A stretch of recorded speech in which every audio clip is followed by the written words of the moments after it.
mengucapkan kalimat hidayah. Apa itu hidayah? Hidayah itu artinya adalah Allah Subhanahu wa taala membimbing kita kepada jalan yang lurus, kepada jalan syariatnya. Tetapi tidak semua orang yang diberikan sama Allah Subhanahu wa taala hidayah ini mampu mengerjakannya, mampu mengamalkannya. Makanya butuh satu lagi disebut dengan taufik. Apa itu taufik? Taufik itu semangat mengamalkan hidayah Allah Subhanahu wa taala. Contohnya seperti ada orang yang sudah dapat hidayah. Dia sudah dapat hidayah, tahu dia sholat wajib 5 waktu dalam satu hari. Hidayah dari Allah. Entah itu dia dapatkan dari pengajian, entah dari gurunya, entah dari pelajaran atau buku. Tetapi tidak semua orang bisa mengerjakan sholat 5 waktu tersebut. Makanya kita bersyukur kepada Allah. Hari ini Allah Subhanahu wa taala pertemukan di dalam majelis ini yang dimana bukti bahwa Allah memberikan kita hidayah dan taufik. Wala tamutunna illa wa antum muslimun, dan kita meminta kepada Allah mudah-mudahan sampai akhir hayat kita diberikan nikmat taufik dan hidayah ini. Amin ya rabbal alamin. Ibu-ibu apa kabar?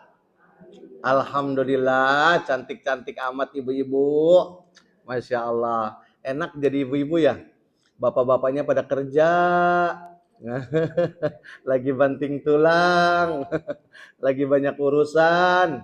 Ibu-ibu alhamdulillah santai. Tapi waktunya dimanfaatkan dengan kita bersama-sama membaca ayat-ayat Allah. Mengkaji hadis-hadis Rasulullah SAW.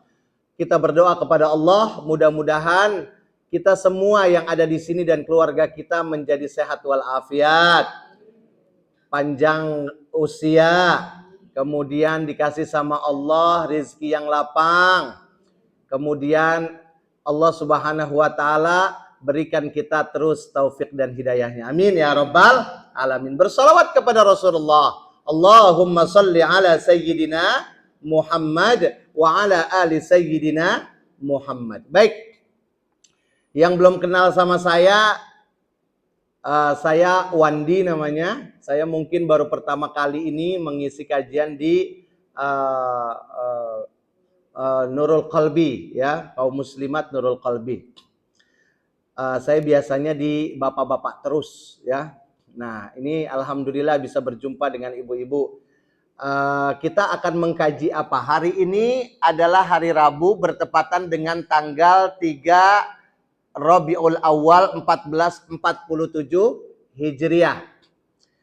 Mari bersama-sama kita awali kajian ini dengan mengucapkan al-basmalah. Bismillahirrahmanirrahim. Lagi-lagi kita berdoa kepada Allah.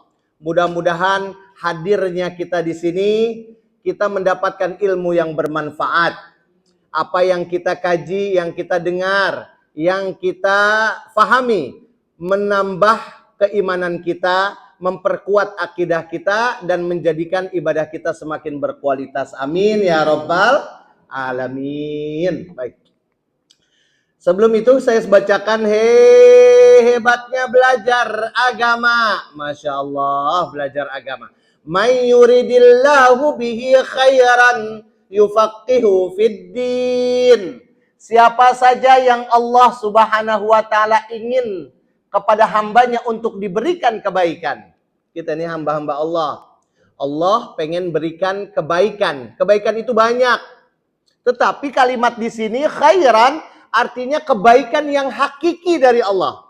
Kebaikan itu ada rezeki yang lapang, ada dapat harta yang banyak dan lain sebagainya. Tapi kalimat di sini khairan, yang kebaikannya itu meliputi semuanya. Subhanallah. Apa dia kebaikan yang Allah Subhanahu wa taala memberikan itu kepada hambanya, yang kebaikan itu sebenar-benarnya kebaikan?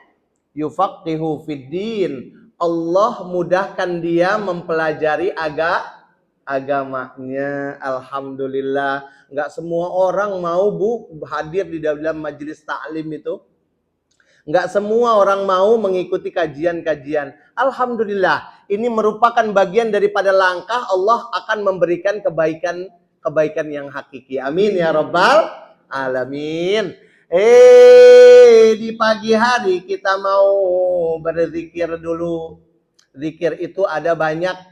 Ada zikir yang disebut dengan zikir lafzi. Zikir lafzi itu subhanallah ya, lafaz dilafazkan. Ada yang mendengar Al-Quran pun, membaca Al-Quran pun dia sedang berzikir. Makanya nama Al-Quran salah satunya adalah Az-Zikru, zikir. Kemudian kita duduk di sini pun adalah sedang berzikir. Maka dari itu ini disebutnya dengan majelis zikir disebutnya, ya. Jadi duduknya ibu di sini setiap detiknya itu, kalau kita ngisi bensin itu mirip seperti itu tuh. Ada apanya tuh? Ada angka-angkanya terus berlipat-lipat ganda itu pahala nggak berhenti-berhenti sampai nanti kita pulang ke rumah pun masih dihitung mendapatkan pahala. Subhanallah. Yuk kita zikir dulu. Kalimatan. Ini Rasulullah ngucapinnya NN semuanya, Bu. Kalimatan khafifatan 'alal lisan. Ada dua kalimat yang ringan di lisan, mudah diucapkan. Thaqilatan fil mizan. Tapi dia ringan di lisan, tapi nanti akan memberatkan di timbangan. Habibatan ilar rahman. Dan dua kalimat itu sangat dicintai sama Allah. Bu, ini amalan bukan dari kiai, bukan ustadz, tapi dari Rasulullah SAW langsung. Mau ya, Bu? Dan ternyata dua kalimat ini dicintai sama Allah. Ibu-ibu bisa mengamalkan. Kalau hatinya lagi galau, amalkan. Kalau lagi kesel, amalkan. Apalagi kalau lagi datang bulan. Biasanya kalau ibu-ibu datang bulan emosinya meningkat sedikit. Banyak-banyak zikir. Zikirnya ini dia. Zikir yang dicintai sama Allah. Para ulama katakan, kalau kamu mau dicintai Allah, lakukan, ucapkan sesuatu yang dicintai Allah. Nah, ini dia. Apa dia kalimatnya? Subhanallah wa bihamdihi subhanallahil. Ulangi lagi. Subhanallah. Enak banget di lisannya, ringan. Tapi nanti akan memberatkan di timbangan. Subhanallah. Pada saat manusia dikumpulkan di padang mahsyar, ini dua kalimat ini akan memberatkan amalan kita. Amin ya rabbal alamin. Yuk lagi-lagi. Subhanallah. Belum dengar suaranya. Subhanallah. Hil azim. Catat ini, Bu. Jadi amalkan ini baik-baik dan amalkan sebanyak-banyaknya. Masya Allah. Baik. Oke, kita lanjutkan. Ini kajian kita fikih sunnah fitrah. Fikih ini khusus buat perempuan. Walaupun sunnah-sunnah fitrah itu umum untuk perempuan maupun yang laki-laki. Tapi saya pilihin yang perempuan-perempuan saja. Siap ya, Bu ya? Ustadz, itu sunnah-sunnah fitrah itu apaan? Saya baru dengar. Nah, makanya kita kaji. Padahal sering kita lakukan. Tapi ada beberapa kaum muslimat yang kadang-kadang suka salah langkah gara-gara nggak punya ilmu ini. Ya, oke. Sunnah-sunnah fitrah ada dua kitab yang saya ambil sebagai rujukan. Ya, kitab Mughnil Muhtaj dengan Fathul Bari. Ya, baik. Nanti ibu-ibu kalau ada yang mau langsung bertanya boleh ya. Takutnya keskip atau ini pertanyaan ini ngomongin tentang fikih. Jadi kita beda kajian kita dengan kajian baca Al-Quran atau kajian-kajian ilmu yang lain. Tapi kalau fikih harus banyak nanya fikih. Fikih itu adalah produk yang dihasilkan dari Al-Quran dan As-Sunnah. Akhirnya membentuklah menjadi hukum yang kita disuruh mengerjakannya atau disuruh menghindarkannya, ya. Oke, baik. Apa itu sunnah? Sunnah fitrah. Sunnah-sunnah fitrah. Kalau kalimat sunnah tahu ya, Bu ya?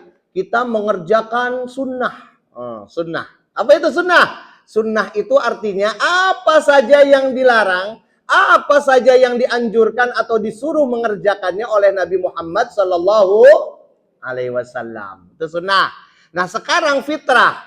Fitrah itu artinya suci. Beda dengan fitri. Beda dengan fitri. Kalau fitrah artinya adalah suci. Ya.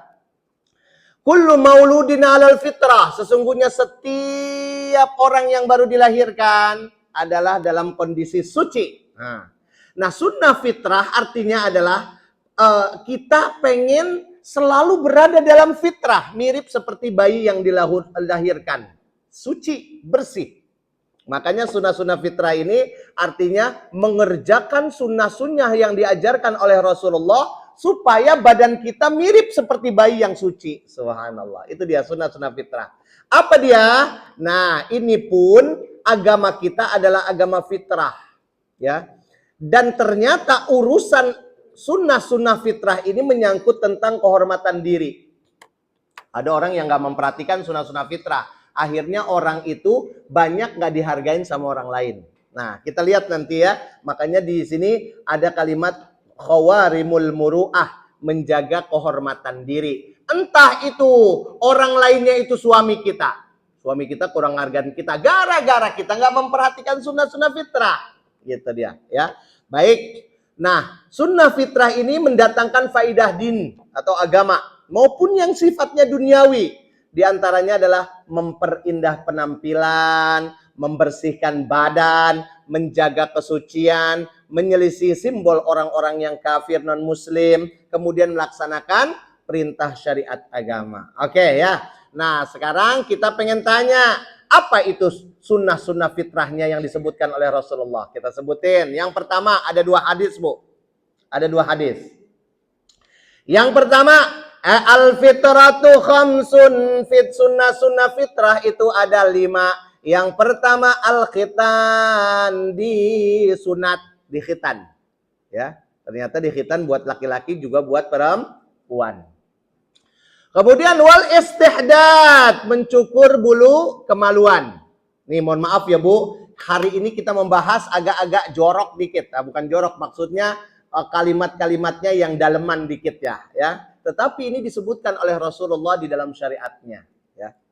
Wa qassus syarib, memendekkan kumis. Ya, nanti kita bahas sampai detail nanti nih. Wa taqlimul azfar, kuku. Ya, memotong kuku. Wa natful abad, yaitu mencukur bulu ketiak. Oke, itu 5. Sedangkan yang kedua ada 10 kata Rasulullah. Yang 5 itu udah termasuk di dalamnya. Saya sebutkin langsung. Wa qassus syarib, apa itu? Memotong kumis. Memotong jenggot, memelihara jenggot, ya. Kemudian bersiwak. Beristinsyak, berkumur-kumur. Sering kumur-kumur itu sunnah, Bu, ya.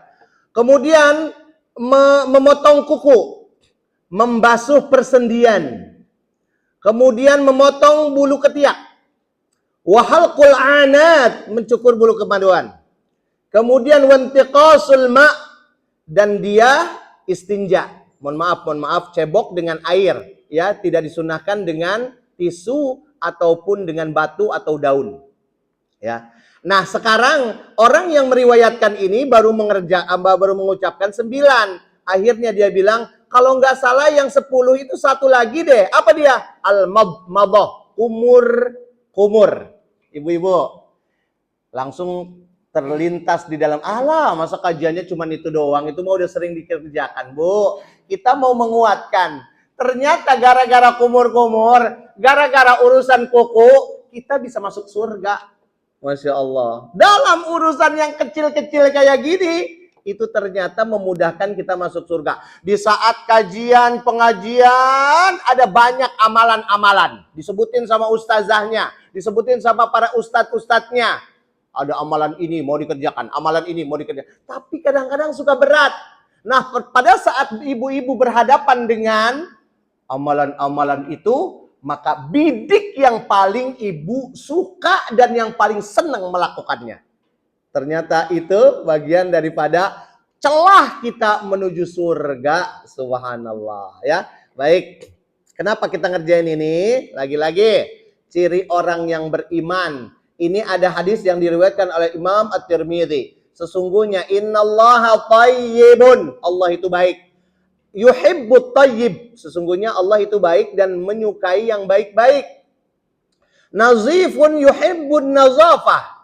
Dia itu maha bersih dan suka yang bersih-bersih. Ya. Karimun yuhibbul karam. Dan dia memuliakan. Dia maha mulia dan suka kemuliaan. Orang yang memuliakan. Jawadun yuhibbul jud. Dan Allah itu dermawan dan suka sama orang yang suka dermawan. Punya sifat dermawan. Masya Allah. Nah, ini juga wan nazafat tad'u ilal iman. Ciri-ciri daripada keimanan adalah memperhatikan kebersihan. Wal iman ma'asabihi bihi fil jannah. Gara-gara dia memperhatikan kebersihan ini, mudah baginya masuk ke dalam surga. Jadi kita ngucapin yang kayak begini nih, Bu. Ini adalah bagian daripada cara kita untuk menuju surga Allah Subhanahu wa taala. Oke. Baik. Nah, baik kita sedikit-sedikit ya. Ini baru mukadimahnya sedikit. Nih, lihat nih, Bu. Tahukah kita apa hukumnya ini dalam Islam? Tuh, kumisnya kayak giniin. Ini buat laki-laki nih.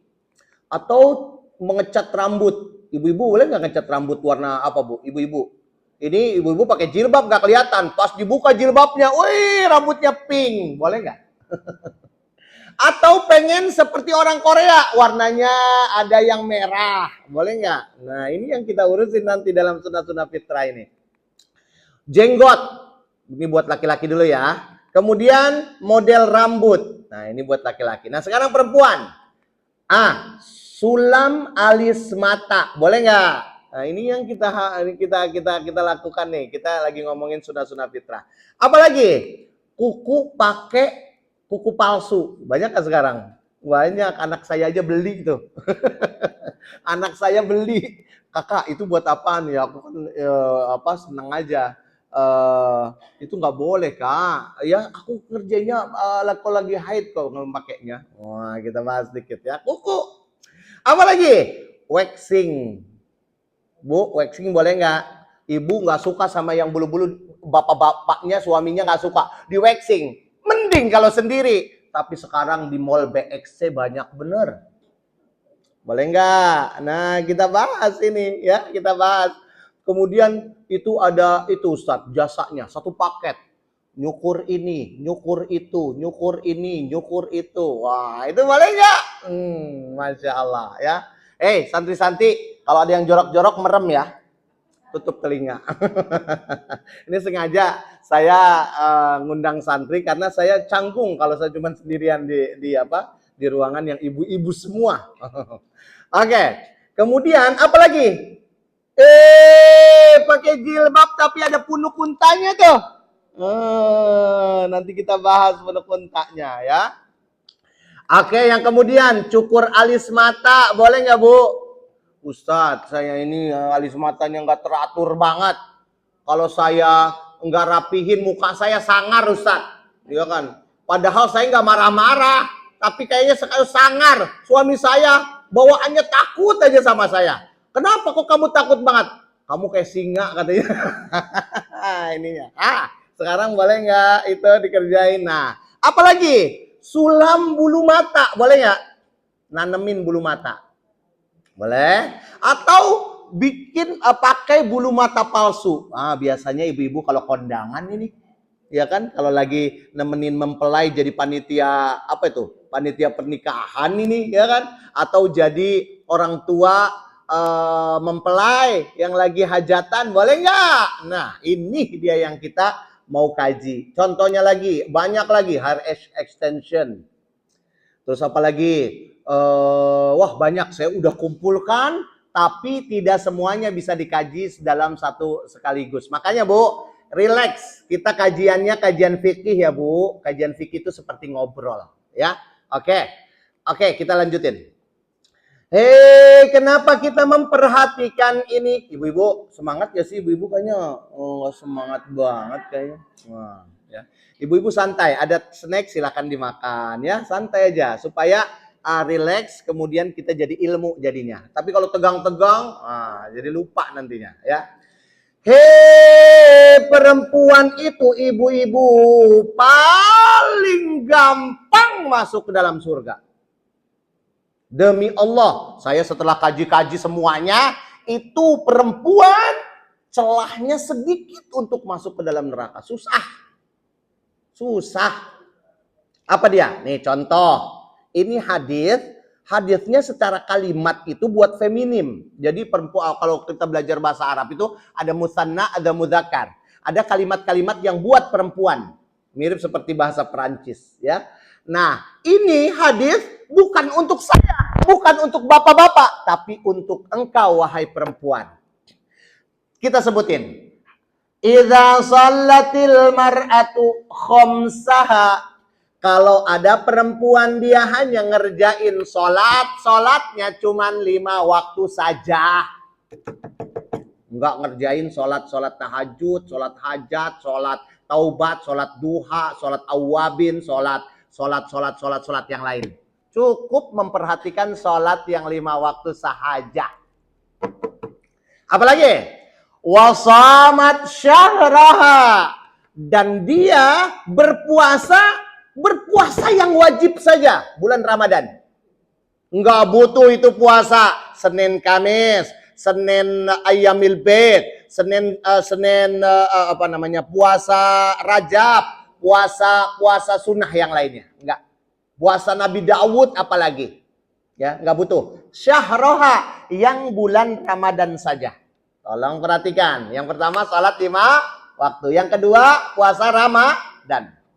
Wa hafizat farjaha, dan dia menjaga kehormatannya. Kehormatannya dijaga sama dia. Dia milik suaminya. Udah sampai akhir hayat punya suaminya. Dijaga kehormatannya. Maksudnya apa? Tidak berzina. Ya. Terakhir, cuman 4, Bu. 4 dilaksanakan masuk surga. Wa ata'at zaujaha, dan dia taat sama suaminya. Nah, langsung deh kalau disebutin kayak gitu langsung ya gitu ya. Ustadz, kalau saya ngerjain sholat udah, ngerjain puasa udah, pasti seneng saya puasa. Sekalian itu Ustadz, biar diet dikit lah. Kalau dia menjaga kehormatan, alhamdulillah siap saya jaga kehormatan saya. Tapi ujungnya itu Ustadz, taat sama suami saya ngeselin lagi. Aduh. Ya. Nah itu dia tantangannya. Berarti yang terakhir tantangannya, Bu. Kata Rasulullah, 4 perempuan ngerjain ini.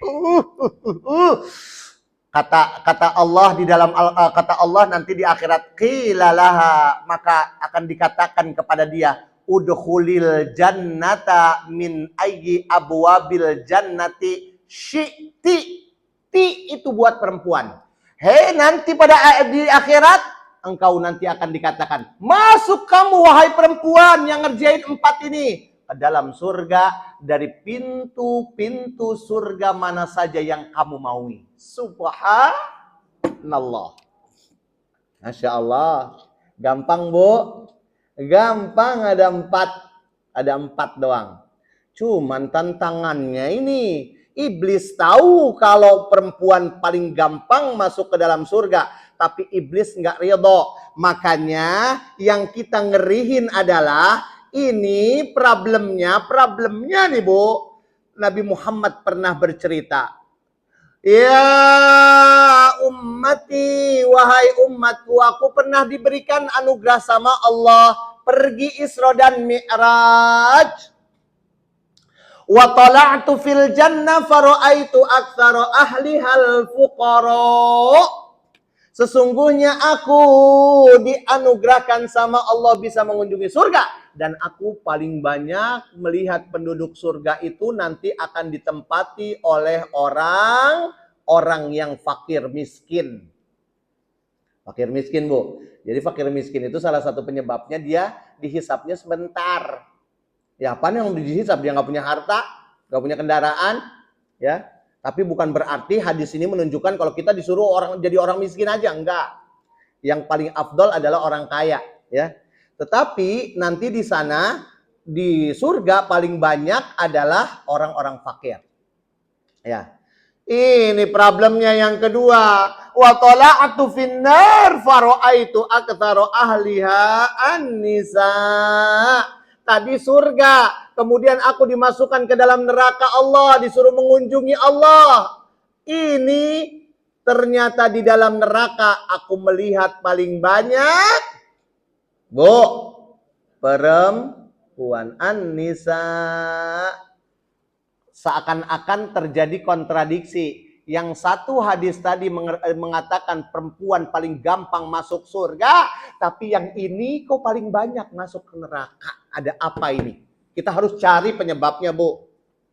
Kita harus cari, ngeri kita. Ini sebenarnya nuktatul intilak kalau kata bahasa ulamanya. Ulama mengatakan perempuan wajib tahu apa yang menyebabkan itu perempuan paling banyak masuk ke dalam neraka Allah.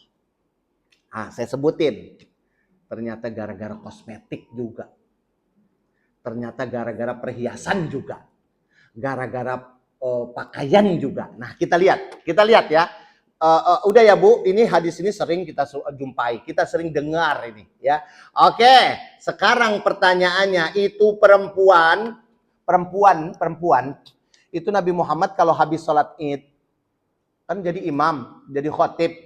Habis itu ini kan jamaahnya laki-laki semuanya, yang perempuan di sana semuanya. Setelah selesai sholat Id, Nabi Muhammad bukannya nyamperin jamaah yang laki-laki, enggak. Tapi Nabi Muhammad sering banget dia melengos langsung belok ke jamaah perempuan sambil teriak-teriak Nabi Muhammad. Maksudnya dengan suara kencang. Apa dia? Ya ma'asyaran nisa. Wahai perempuan.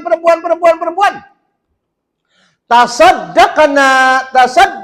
Kalian banyak-banyak sedekah perempuan, banyakin sedekah perempuan. Fa inni uritukum aktsara ahlin nar. Sesungguhnya aku melihat kaum kalian yang paling banyak menempati neraka nantinya. Masya Allah, ngeri. Akhirnya para perempuan diem aja. Kayak ibu-ibu nih lagi diem aja. Saking diemnya AC-nya dingin, langsung diemnya twing. Hei, nisa perempuan. Akhirnya para perempuan bingung, akhirnya mereka bertanya, wabima ya Rasulullah. Wahai Rasulullah, kenapa itu terjadi kayak gitu, perempuan paling banyak di dalam neraka? Nih, Nabi Muhammad nyebutin 2 penyebabnya. Nanti ada lagi, gara-gara iblis. Jadi ada 3 penyebabnya. Tolong perhatikan ibu-ibu, jadi nuktatul intilak. Jadi harus jadi catatan besar dalam kehidupan ibu-ibu. Jangan sampai masuk dalam kategori yang 3 penyebab ini. Apa dia? Yang pertama, tukfirnal la'na. Kalian itu cepet banget ngeluarin laknat. Seneng banget tanpa kalian sadari, mulut kalian sering nyakitin hati orang lain. Sering ngucapin sesuatu yang gak penting-penting banget. Tapi efeknya sangat besar. Nih, berarti lisan ya Bu ya? Berarti lisan. Kepada siapa ini? Sama anak-anak, sama tetangga, sama teman, ya, sama pasangan. Tuh. Ini lisan berarti. Yang paling pertama disebutkan sama Rasulullah, lisan. Ya, al-la'nah, ya. Ngucapin sesuatu yang menyebabkan efeknya orang lain tersakiti. Itu artinya laknah, ya. Kemudian yang kedua, watakfurnal ashir. Kalian itu sering banget kufur terhadap nikmat suami. Tuh, jadi udah punya suami, suaminya udah baik, masih kurang baik kata bahasa orang Tangselnya. Masih kurang baik, ya. Jadi suami di mata kita kayaknya kurang aja, padahal suami udah ngasih segalanya. Ya kan? Nah, ini dia 2 celah, Ibu. Urusan lisan, yang kedua urusan suami. Nah, kemudian dirinci oleh Rasulullah. Kau gimana itu kufur kepada suami? Maksudnya gimana, wahai Rasulullah? Sebenarnya sih ini nggak berlaku sama ibu-ibu aja. Laki-laki juga, suami-suami juga sering mengerjakan ini kepada istri-istrinya. Apa dia? Udah ngerjain banyak kebaikan, gara-gara ngerjain satu kesalahan, itu hilang semuanya kebaikan yang 100. Gara-gara kesalahan satu aja. Ya kan? Wah, ayah nih begini, oh, diungkit-ungkit semuanya. Nah, ini dia nggak boleh ini. Tapi sekarang suami-suami juga kayak gitu kan, Bu, ya kan? Nah, tapi ini yang sebutkan paling banyak adalah perempuan. Bu, ada 2 celah. Kita akan sebutin satu lagi. Apa dia yang pertama? Gara-gara mudah mengeluarkan laknat. Yang kedua adalah kufur kepada nikmat suami. Masya Allah, nanti pulang dari kajian cium tangan suaminya itu. Masya Allah. Makanya ini yang ketiga. Ini yang ketiga. Bu, yang ketiga nih Bu, ngeri, iblis nih. Celah iblis memperdaya wanita. Nih. Apa dia? Tadi ngomongin tentang syukur ya. Ini dia celahnya. Kenapa? Itu iblis kan dilaknat sama Allah, ya. Dikutuk sama Allah. Enggak rela dia. Makanya dia bilang, "Fabima aghwaytani la aq'udanna lahum siratal mustaqim." Wahai Allah, engkau telah kutuk saya. Sekalian deh. Udah tanggung deh kalau kayak begitu mah. Sekalian kita jadiin aja. Saya enggak rela gara-gara engkau kutuk, gara-gara manusia itu. Akan aku hantam itu manusia supaya mereka lepas dari siratal mustaqim, dari jalan engkau yang lurus. Maksudnya melenceng. Ya. Nah, kemudian apa dia? Nih dia. Tsumma la'atiyannahum min baini aydihim, akan aku datangi mereka dari depan mereka, wa min khalfihim, dari belakang mereka, terus wa an aymanihim, dari kanan mereka, kemudian wa an syama'ilihim, dari apa ini? Dari kiri mereka. Tolong perhatikan. Depan, belakang. Apa ini? Kanan, kemudian kiri. Kalau perempuan paling banyak dari mana? Iblis dari mana? Ngehantam perempuan. Dari belakang, Bu. Nanti saya sebutin hadis Rasulullah ya. Dari belakang. Perempuan itu paling banyak mengelabui manusia yang perempuan itu dari belakang.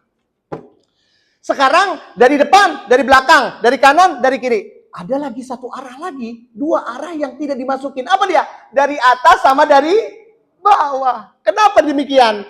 Karena itu adalah celah di mana Allah memberikan hidayah dan rahmatnya. Nggak bisa didatengin sama iblis gitu ya. Nah, karena dia sudah dari depan, dari belakang, dari kanan, dari kiri. Ini dia efeknya nih, targetnya, achievementnya. Wala tajidu aktsarahum syakirin. Nanti engkau, wahai Allah, perbuatan aku itu, nanti engkau akan mendapatkan hamba-hambamu ini banyak yang nggak mau bersyukur kepada engkau. Targetnya nggak bersyukur. Nah, itu yang kena tuh siapa tuh yang paling banyak tadi? Takfurnal ashir. Siapa dia? Perempuan, nikmat suami, ya. Nah, ini dia, ngeri. Nah, sekarang ini wala tajid aktsarahum syakirin. Engkau, wahai Allah, pasti nanti akan mendapatkan banyak perempuan-perempuan itu yang tidak mau bersyukur. Maka dari itu, yuk Bu, selalu bersyukur. Salah satu di antaranya banyak-banyak ucapan alhamdulillah, alhamdulillah, alhamdulillah, alhamdulillah. Masya Allah ya. Nah, ini dia ciri-ciri wanita salehah mah gampang lah ya. Allah sudah nyebutin di dalam apa nih? Di dalam surat At-Tahrim ayat 5. Muslimat. Mereka adalah perempuan-perempuan yang patuh, yang tunduk sama Allah. Mukminat, yang beriman. Qanitat, yang taat. Taibat, yang sering-sering ngucapin kalimat taubat sama Allah. Abidat, suka beribadah. Apa dia lagi? Saihat, suka berpuasa. Tayyibat wa abkaro, janda maupun gadis. Nah, itu ciri-ciri. Nah, ini dia. Untuk masalah suami, ingat, pernah Rasulullah Shallallahu alaihi wasallam didatangin sama perempuan. Perempuan masih muda. Dia lagi ribut sama suaminya. Ini kita harus dapat ilmu buat ngajarin mantu-mantu kita, ngajarin anak-anak kita yang sudah punya mantu, paling kita dapetin ilmunya. Dan ini berlaku sama saya pengalaman dan sama adik saya diperlakukan kayak begitu. Dan ini bagus sekali. Apa dia? Rasulullah kedatangan ibu muda. Ibu muda itu lagi marah, ngambek sama suaminya, kabur dari rumahnya. Curhat dia. Akhirnya kemudian Siti Aisyah kemudian ngatain, siapa itu wahai Aisyah? Itu ada perempuan lagi ngambek pengen curhat kepada engkau wahai Rasulullah. Dihadapkan sama Rasulullah. Pas dihadapkan sama Rasulullah, ada apa? Ini suami saya. Stop. Belum ngomong apa-apa. Rasulullah langsung, kamu, nih kalimatnya. Fanzuri, pulang kamu segera. Jangan kamu curhat ada di sini. Walaupun aku seorang nabi, pulang kamu ke rumahmu, kamu selesaikan dengan suamimu. Fanzuri aina anti. Kamu lihat itu suami kamu. Kamu di mana letaknya sama suami kamu? Fa innama huwa jannatuki wa naruki. Itu suami kamu penyebab kamu masuk ke dalam surga atau enggak. Mau surga apa neraka? Suami kamu. Ridhonya sama suami. Tuh. Jadi kita dapetin ilmu kalau ada anak kita lagi ngambek, apalagi yang perempuan, dia pergi dari suaminya karena ngambek, suruh pulang, Bu. Suruh pulang. Berapa banyak terjadi perceraian masih di usia muda gara-gara itu orang tuanya mengakomodir anaknya yang lagi ngambek. Akhirnya apa? Akhirnya disebutlah sama suaminya ada pihak ketiga. Aduh, ngeri. Ibu sebagai mertuanya disebutin pihak ketiga. Makanya kita pakai ilmu Rasulullah. Apa dia? Pulang. Selesaikan nak sama suami kamu. Itu biasa itu dalam rumah tangga. Subhanallah. Itu saya pernah memperhatikan ada orang yang diperhatikan kayak gitu dan dia bilang, saya benar-benar dihargain sama mertua saya gara-gara mertua saya melakukan itu. Akhirnya pulang dia. Setelah pulang selesai. Senyum-senyum lagi, mesra-mesraan lagi. Ya kan? Gitu.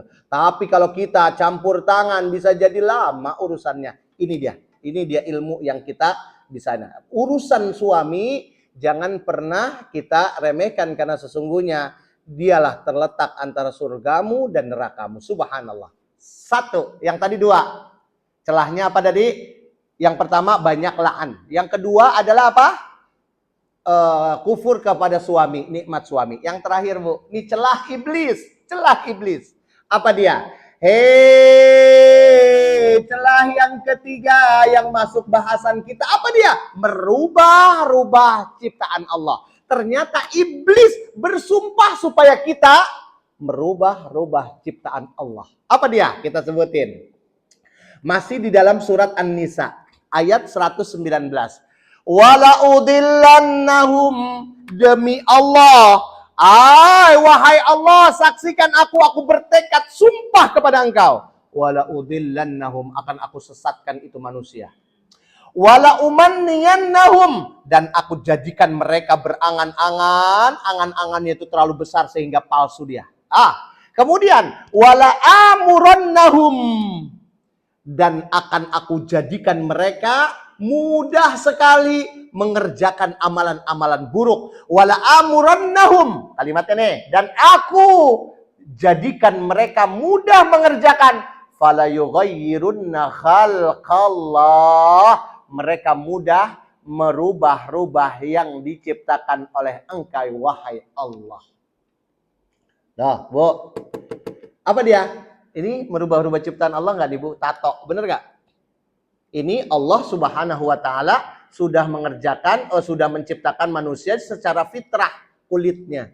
Tiba-tiba dirubah-rubah sama dia. Dulu orang yang tatoan preman, bener enggak? Namanya Ucok. Bukan Ucok. Bukan Ucok aja sih, maksudnya preman-preman lah. Sekarang Bu, perempuan juga udah banyak, bener nggak? Ada di betisnya, ada di sininya, ada di sininya, macam-macam. Sekarang perempuan banyak yang berubah ciptaan Allah, padahal dulunya adalah kerjaannya laki-laki. Maka dari itu, ini sebagai ilmu supaya kita nanti juga bisa nasehatin anak-anak kita, jangan sampai punya tato. Ya Allah, ya Rabbi. Ya. Apalagi dia, fala yughayyirunna khalqallah, sulam alis. Nah, dirubah-rubah sama dia. Apalagi? Itu bibirnya disulam, badannya. Kemudian lagi dioperasi plastik. Masya Allah, dioperasi plastik. Ibu-ibu, kalau mau kau operasi plastik di mana, Bu? Di Korea. Terkenal, Annyeonghaseyo. Ternyata orang Korea itu ternyata banyak fake-nya. Cakep tapi ternyata kita ragu itu operasi plastik atau bukan. Bahkan orang tua kalau ada anaknya yang lagi ulang tahun 17, yang sweet 17, dihadiahin apa? Operasi plastik sama ibunya. Masya Allah, Masya Allah. Itu operasi plastik. Tapi kalau operasi kelamin di mana, Bu? Di Thailand. Saya udah pernah pergi ke Thailand, Bu. Masya Allah. Di imigrasi lagi antri. Ya Allah, nih orang cantik amat. Nggak taunya. Ya Allah, kalau di sini mah namanya si Asep. Laki-laki ternyata. Ya Allah. Masya Allah. Merubah ciptaan Allah. Nah, masuk ya Bu ya. Kita masuk ilmu fikih nih. Hei, hei, hei. Dari belakang. Tadi saya sebutin dari belakang. Perempuan itu adalah dikena celahnya dari belakang, bukan dari depan, dari kanan, dari kiri, bukan. Manusia yang wanita itu kata Nabi Muhammad, al-mar'atu auratun fa idza kharajat, kalau dia keluar dari rumah itu iblis pada ngikutin dari belakang, akhirnya menghiasi dia dari belakangnya, sehingga orang-orang laki-laki yang melihat dari belakangnya itu mereka istasrafah syaitan, itu perempuan itu dihiasi sehingga laki-laki langsung, itu siapa sih? Ya Allah, itu badannya bagus banget.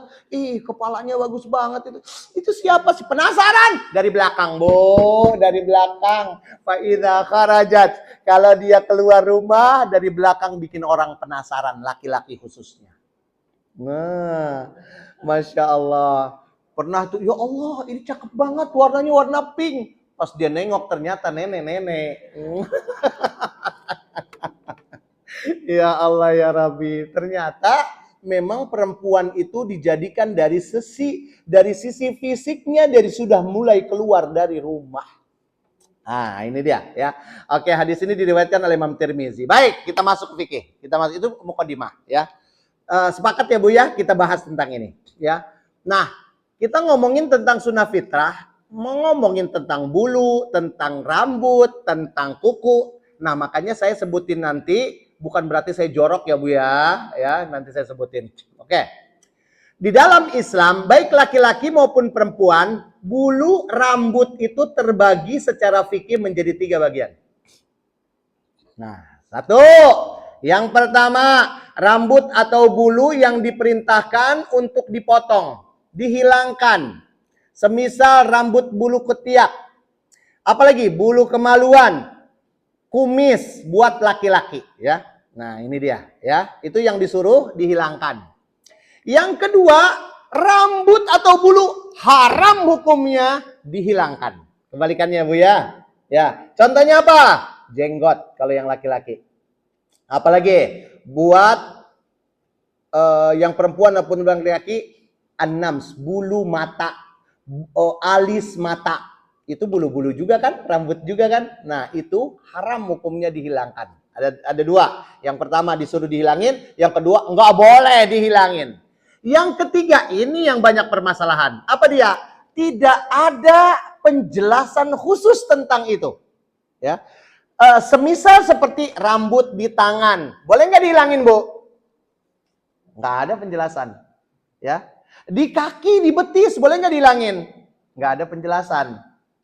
Contohnya kalau laki-laki ada di dada, ya boleh nggak dihilangin? Nah itu tidak ada penjelasan khusus. Nah jadi rambut terbagi jadi tiga atau bulu. Nah ini dia, penting ya, penting. Contohnya seperti bulu ya, bulu-bulu yang disuruh dihilangin. Ini dikasih batasan, Bu, ibu maupun yang laki-laki sama disuruh dihilangin yang tadi sebutin tuh. Ya. Umurnya itu rambut, itu bulu disuruh dihilangin umurnya sampai berapa hari, Bu? Ayo, Bu. Hah? Seminggu katanya. Ayo, Bu, yang di belakang. 2 minggu. Oke. Nah, yang benar adalah kita disuruh mencukur bulu-bulu atau rambut ya, itu 40 hari. Waqata Rasulullah Sallallahu Alaihi Wasallam, Rasulullah memberikan limit waktu fi qasis syarif untuk kumis buat laki-laki, wa taqlimil azfar untuk memotong kuku, wa halqil anat untuk bulu kemaluan, fi kulli arba'ina yauman marrah, yaitu 40 hari, setiap 40 hari. Saya kasih tahu nih, Bu. Ternyata, Bu, hati kita kalau ada orang yang galau, beringsang gitu ya. Ada orang yang bawaannya emosi aja.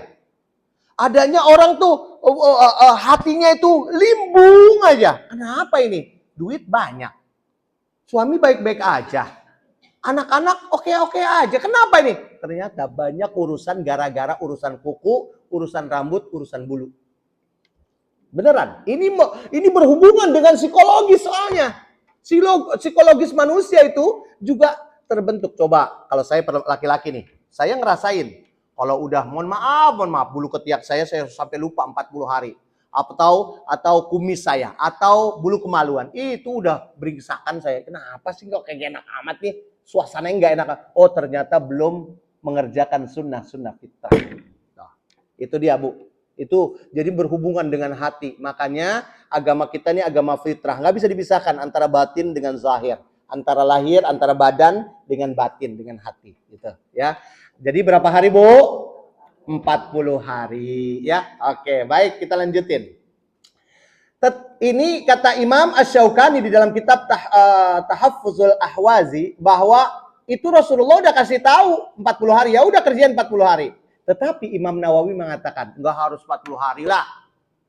Ada orang yang belum 40 hari udah lebat banget. Bener nggak? Tergantung orangnya, apalagi orang India.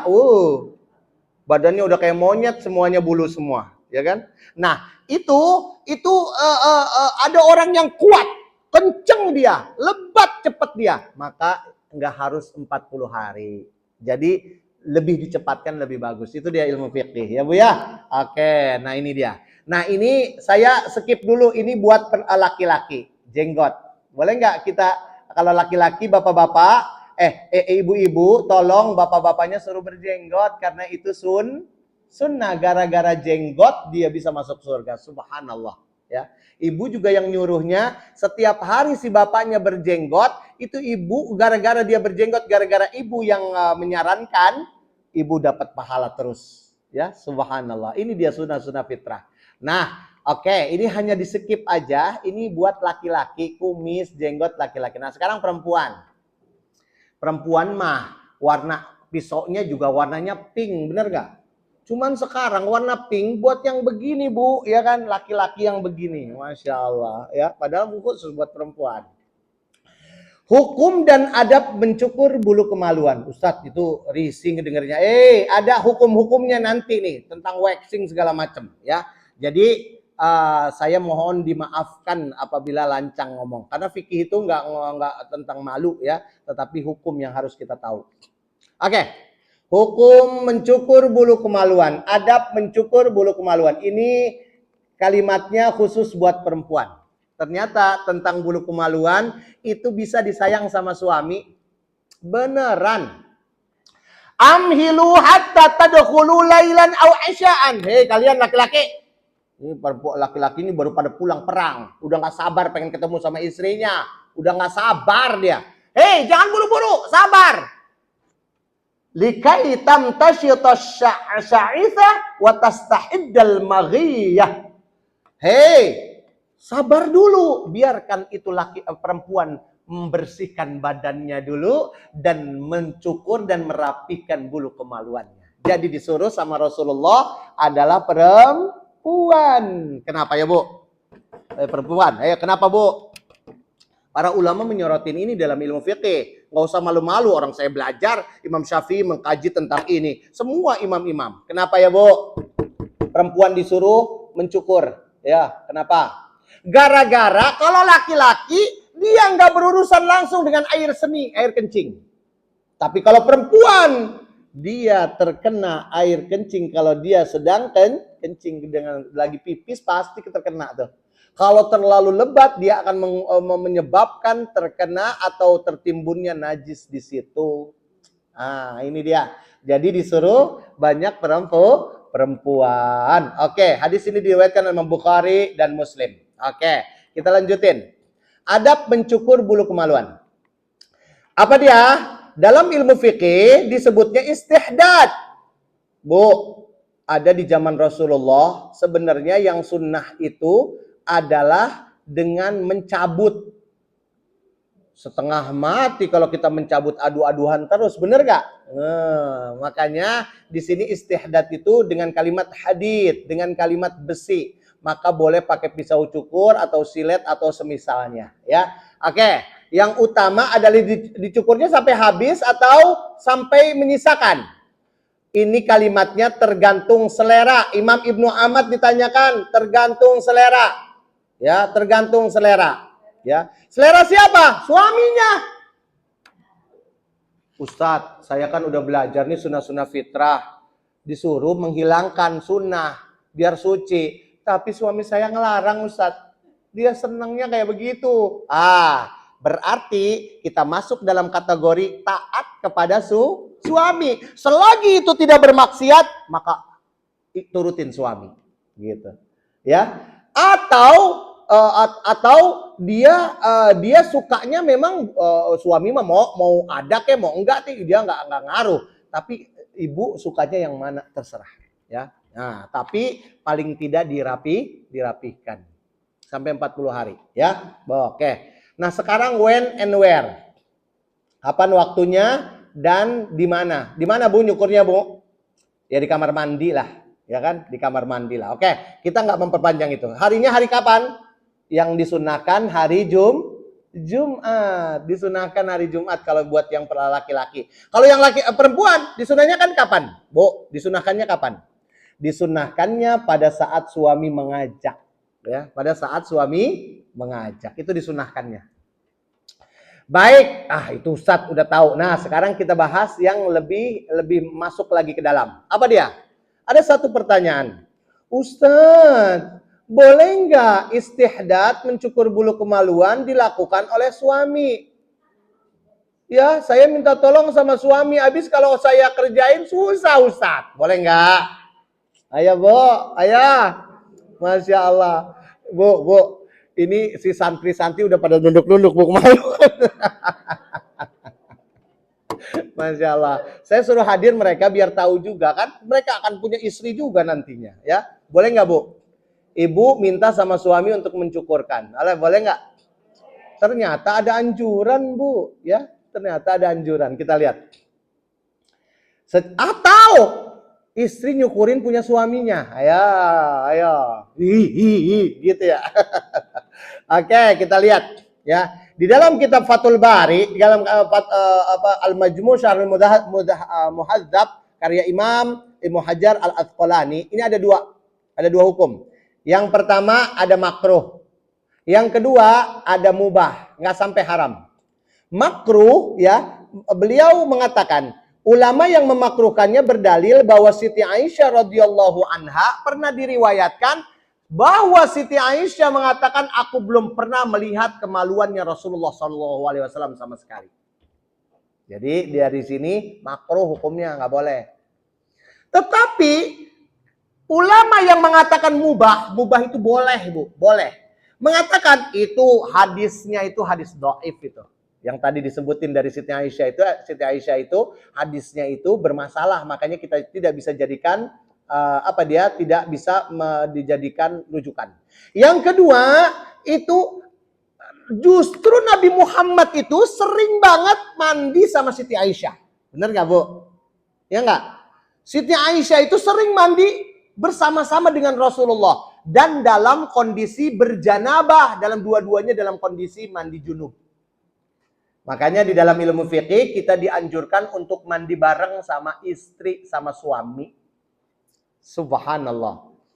Ya, Masya Allah. Ya, jadi nggak mungkin Siti Aisyah kalau mandi sama Rasulullah dua-duanya pakai baju, nggak mungkin. Ya, makanya mereka itu sering mandi dan mereka pasti dalam kondisi tidak berbusana. Ya, oke. Kemudian kalimat Rasulullah juga ada kalimatnya, jagalah auratmu kecuali dari istri-istrimu, atau kebalikannya.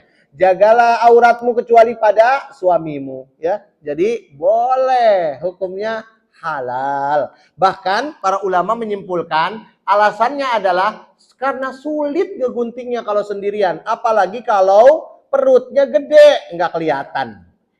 Bener nggak? Waduh, nggak kelihatan itu, Masya Allah, setengah mati nyukurnya. Kemudian apa dia? Karena supaya lebih mesra sama suami, subhanallah. Beneran, coba yang belum pernah kerjakan, bukan santri nih, woi, santri belum ada pasangannya, ya. Kalau yang masih punya pasangannya kerjakan. Setelah mengerjakannya, lihat apa yang terjadi, pasti suami nyosor. Masya Allah. Udah ya Bu ya, ini fikih, kita santai ya Bu ya, santai. Jadi boleh? Boleh. Ustadz, saya risih sama suami, akhirnya saya menggunakan jasa waxing di BXC. Itu BXC 2 tuh. Ada berapa saya hitung ya? Jasa waxing. Banyak bener. Saya ngintip-ngintip, ini ada muslimat NQ masuk ke situ apa enggak nih? Oke, kita lihat. Hei, ada pencukur bulu kemaluan, bolehkah mencukur bulu kemaluan dengan jasa orang? Ayo Bu, boleh enggak? Boleh enggak? Kata siapa enggak boleh? Kata siapa nggak boleh? Ya, waxing salon, boleh nggak? Nah, di sini ada hukumnya. Ya, ada hukumnya di dalam kitab Fathul Bari juga. Wa yaftariqul hukmu fi nabtil ibti wa halqil anat. Untuk dua hukum berbeda nih. Cukur ketiak dengan cukur bulu kemaluan beda. Kalau bulu kemaluan udah nggak bolehnya. Tapi bulu ketiak boleh nggak? Boleh, bulu ketiak sama orang lain, walaupun itu sama perempuan. Boleh nggak? Boleh. Sebab kenapa? Imam Syafi'i radhiyallahu an menggunakan jasa waxing. Beneran. Di zaman itu ada seorang sahabatnya Imam Syafi'i, muridnya, datang kepada Imam Syafi'i. Imam Syafi'i lagi dicukurin bulu ketiaknya sama orang karena dia susah. Ya kan?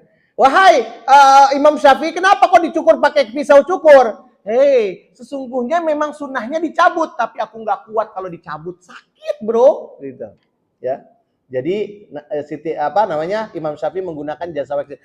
Kalau bulu ketiak boleh, tapi kalau bulu kemaluan haram hukumnya, haram. Musibahnya lagi, yang nyukurin, yang di waxing salonnya itu laki-laki pula yang nyukurin. Astagfirullahalazim. Masya Allah. Laki-laki yang nyukurin, bayangin. Nah sekarang pertanyaan, Ustadz itu kan laki-laki. Nggak mungkin lah saya sama laki-laki dicukurinnya. Nggak mungkin. Jasa waxingnya itu yang perempuan, Ustadz. Boleh dong. Boleh nggak? Nah sekarang kita terbentur dengan hadis Rasulullah. La yanzurur rajul ila auratir rajul. Tidak boleh itu pada laki-laki dia ngelihat aurat yang laki-laki juga. Begitu juga perempuan tidak boleh melihat aurat perempuan. Sesama jenis nggak boleh ngelihat auratnya. Jadi ibu-ibu kalau misalnya lagi dalam kamar hotel biasanya umroh tuh, saya selalu ngingetin ya, berempat tuh biasanya kan perempuan. Ayo aja semua dibuka. Wah, nggak apa-apa sampai cewek ini, nggak boleh, tetap harus dijaga auratnya. Ini dia hadis Rasulullahnya. Nah, sampai Imam An-Nawawi mengatakan laki-laki nggak boleh itu satu selimut dengan laki-laki yang lain. Perempuan pun nggak boleh. Saking menghindarinya preventif, ya, mencegahnya. Sekarang apa? Banyak yang lesbian, banyak yang homoseksual gara-gara itu dia. Makanya itu dari zaman dulu para ulama udah ngingetin, ya. Maka dari itu kita nggak boleh ini, ya, aurat perempuan dilihat sama perempuan, ya. Boleh. Oke, lanjut. Nih ada pertanyaan. Ada pertanyaan. Kita masuk lagi dalam nih. Pertanyaan ini dari jamaah saya di kajian Menara BCA, perempuan yang nanyain juga. Ustadz, apakah istri dibolehkan membentuk hati atau love dari rambut kemaluannya ketika mencukurnya berhias untuk suaminya, boleh nggak? Dibentukin love gitu. Ini kenapa mengerjakan itu? Ini Ustadz, kebenaran saya anniversary. Masya Allah. Boleh nggak? Ini sesuatu yang simple tapi harus dijawab ini, ya. Karena apa? Sekarang lagi model-modelnya. Bahkan katanya sih waxing salon juga nawarin. Ya, nawarin. Bu, mau dibentuk love apa enggak? Buat suami, Bu. Surprise katanya. Masya Allah. Ya. Kita jawab. Rasulullah SAW katakan itu dari budaya Islam bukan? Budaya Islam bukan? Bukan orang Barat itu. Ya, orang Barat itu bukan Islam itu. Rasulullah katakan, khaliful musyrikin, kalian berbuat bedalah dengan mereka. Dengan orang-orang non-muslim. Nah, jadi itu bukan budaya Islam, kita ambil dari hadis ini. Begitu juga sekarang pertanyaannya itu love itu nggak mungkin ibu sendiri yang ngerjain. Pasti dikerjain sama siapa?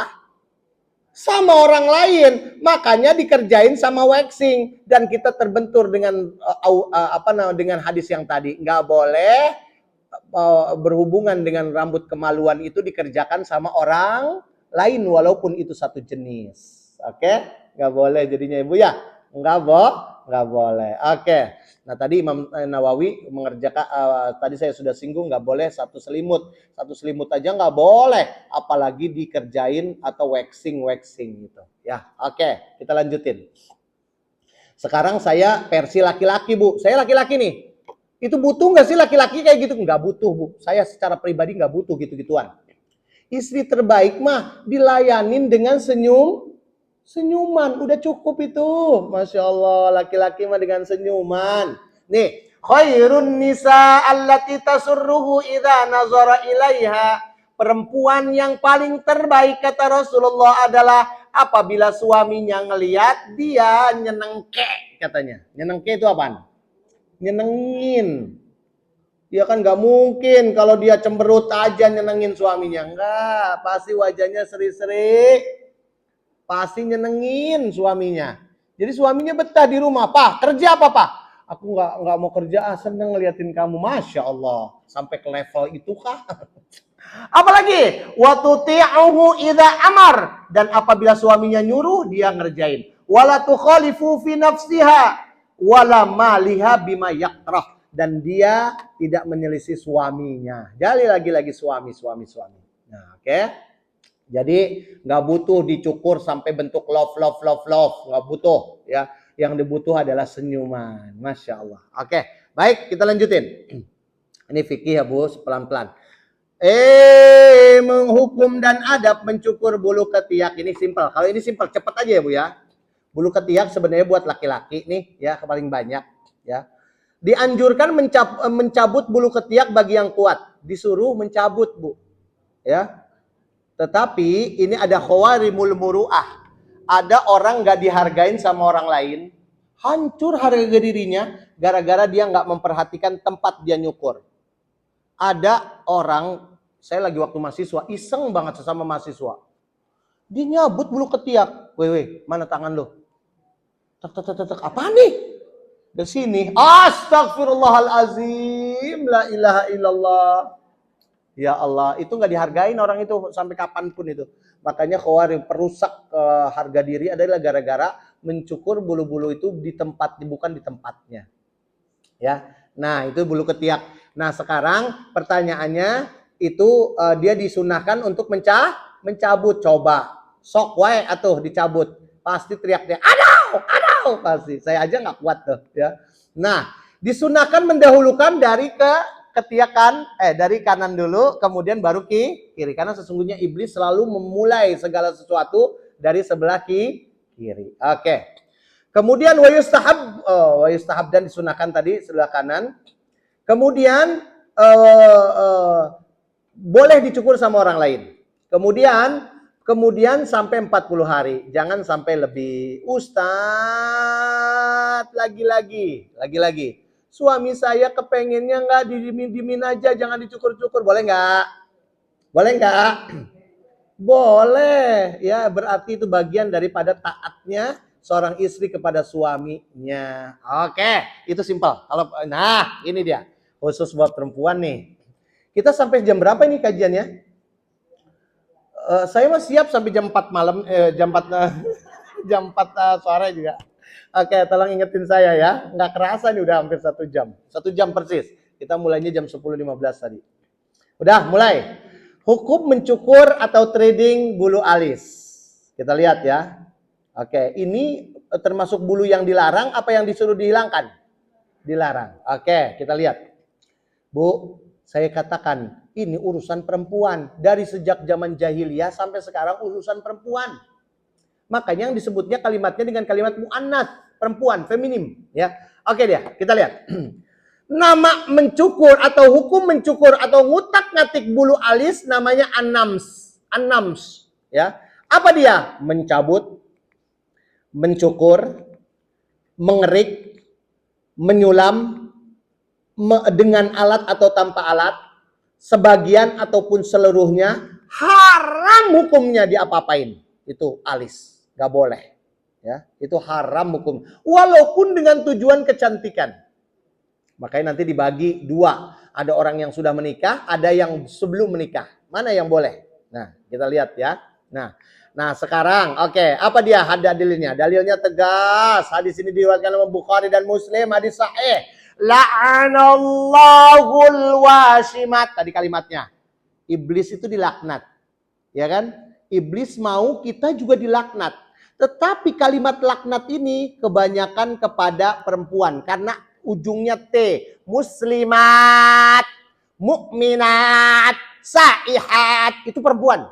Gitu juga nih. Washimat, mutashimat, mutanammisat, mutafallijat, al-mughayyirat. Tuh, perempuan semuanya. Apa dia?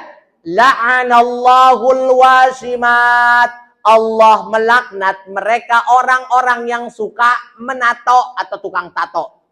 Wal mutashimat, orang yang minta supaya ditatoin. Wal mutanammisat, orang yang merenggangkan gigi. Kalau zaman dulu direnggangin, kalau sekarang diapain? Dirapetin malah. Kalau zaman dulu cantik cewek kalau renggang-renggang giginya. Gitu ya. Kalau sekarang justru pakai kawat, ya kan? Nah, apa dia? Kemudian wal mufal, saya bilang, Bu, setiap zaman itu beda-beda, bener gak? Bener-bener. Coba dulu lagi waktu zaman dulu saya, orang pada pakai celana cutbray, bener gak? Coba sekarang pakai celana cutbray. Diketawain, beneran ya. Dulu pakai bajunya baju yang ini. Nah, sekarang nggak berlaku lagi. Begitu juga dengan gaya-gayanya, ya, gaya-gaya mereka. Apalagi wal mutafallijat, orang yang apa dia nih? Orang yang mengubah ciptaan Allah lil husni dengan tujuan kecantikan. Kalimatnya, Bu, lil husni, untuk tujuan kecantikan. Yang lagi-lagi iblis itu tadi saya sudah katakan, iblis itu seneng banget supaya kita nggak ikhlas dengan yang Allah berikan. Badan kita ini sudah cantik, bibirnya aman-aman aja, cakep. Justru suami seneng sama kita gara-gara bibirnya pada saat dia ngelihat pertama kali kayak gitu. Bener nggak? Matanya udah indah, hidungnya ya bagus. Tapi dibikin sama iblis, illa ibadaka minhumul mukhlasin. Mereka tuh nggak ikhlas dengan apa yang engkau berikan, wahai Allah. Akhirnya kayaknya kurang deh ini. Kayaknya terlalu kasar. Bibirnya kayaknya terlalu dirubah-rubah akhirnya. Nah, itu namanya disebut dengan an-nafs. Di antaranya adalah alis mata. Oke, kita lihat. Nah, makna dan pesan. Nah, ini dua kalimat yang hampir sama. Allah melaknat siapa tadi? Yang tukang tato. Wal mutasimat, yang suka minta ditatoin. Ya, apa jasanya nih, orang yang customernya. Sedangkan yang penyedia jasanya apa namanya? Wasimat. Wal mutanammisat, orang yang alis. Saya langsungin aja ya. Nih, si ini nih lagi nato. Yang ini nih, yang lagi nato ini namanya itu adalah wasimat. Kemudian yang tukang tato ini itu namanya, yang ditatoin ini namanya mutasimat. Tolong perhatikan ibu-ibu. Zaman dulu, lagi waktu saya masih kecil, yang kalau saya ngelihat orang yang tatoan, tadi saya katakan itu laki-laki dan preman. Di zaman Rasulullah ada muwasilah wal mutanammisat, ya, dan dia suka nato. Itu perempuan di zaman Rasulullah suka nato. Sekarang kembali lagi, perempuan suka nggak ditato sekarang? Suka sekarang ditato. Banyak perempuan yang ditato, Bu. Bener nggak? Wah, gambarnya kembang. Ibu-ibu pernah nggak ngelihat ada laki-laki yang ditato? Ditato saking cintanya dia sama istrinya, gambar istrinya. Akhirnya suaminya tua, keriput. Akhirnya kemudian keriput, tatonya jadi aneh muka istrinya. Astagfirullahaladzim. La ilaha illallah. Nah, sekarang pertanyaannya disandingkan dengan urusan alis. Alis. Kalau yang namisot, siapa dia? Yang tukangnya nih. Jasanya udah laki-laki lagi ya. Kemudian kalau yang minta ditatoin atau minta yang apa disulam alis namanya mutanammisat. Dua-duanya ini adalah dalam urusan ngutak-ngatik urusan bulu alis. Ini kena laknat Allah. Laknat artinya ba'idun anir rahmatillah. Dia nggak bakalan dapat rahmat Allah. Ih, ngeri ya. Makanya ibu-ibu kalau punya anak ya, ingetin, ya Allah jangan deh ya, jangan ditato. Kalau kamu ditato itu dilaknat sama Allah. Di antaranya kerugiannya adalah kalau sholat sah apa enggak? Enggak sah karena dimasukin sesuatu ke dalam kulitnya. Sedangkan kulit itu harus kebasuh. Apa dia nih? Sulam alis atau tato alis? Ayo Bu. Bahasanya sulam alis gampang bener. Tapi bedanya beda tipis sama tato alis. Bedanya kalau tato itu permanen. Kalau sulam alis itu semi permanen. Kalau sulam alis ini, dia paling banter-banter, paling 1 bulan, 2 bulan, 1 tahun, udah luntur. Tapi kalau yang tato alis, dia sama sekali nggak bisa berubah-ubah. Sampai mati dia kayak begitu aja. Ini saya dapat dari mana ini? Saya dapat dari Natania Beauty. Saya copy paste persis. Nih, bagaimana caranya nih? Proses pencukuran alis. Baik sulam alis maupun tato alis, keduanya memang dimulai dengan melakukan proses pencukuran alis terlebih dahulu. Kalau sulam alis dicukurnya sebagian, tapi kalau tato alis semuanya dikerok. Ya kan? Dikerok semuanya. Yang membedakan adalah volume alis yang dicukur. Anda hanya perlu mencukur sebagian alis saja saat melakukan sulam. Sebaliknya kalau ditato itu semuanya. Nah, kemudian bagaimana? Nah, beda-bedanya. Ini sekarang disuntik apa?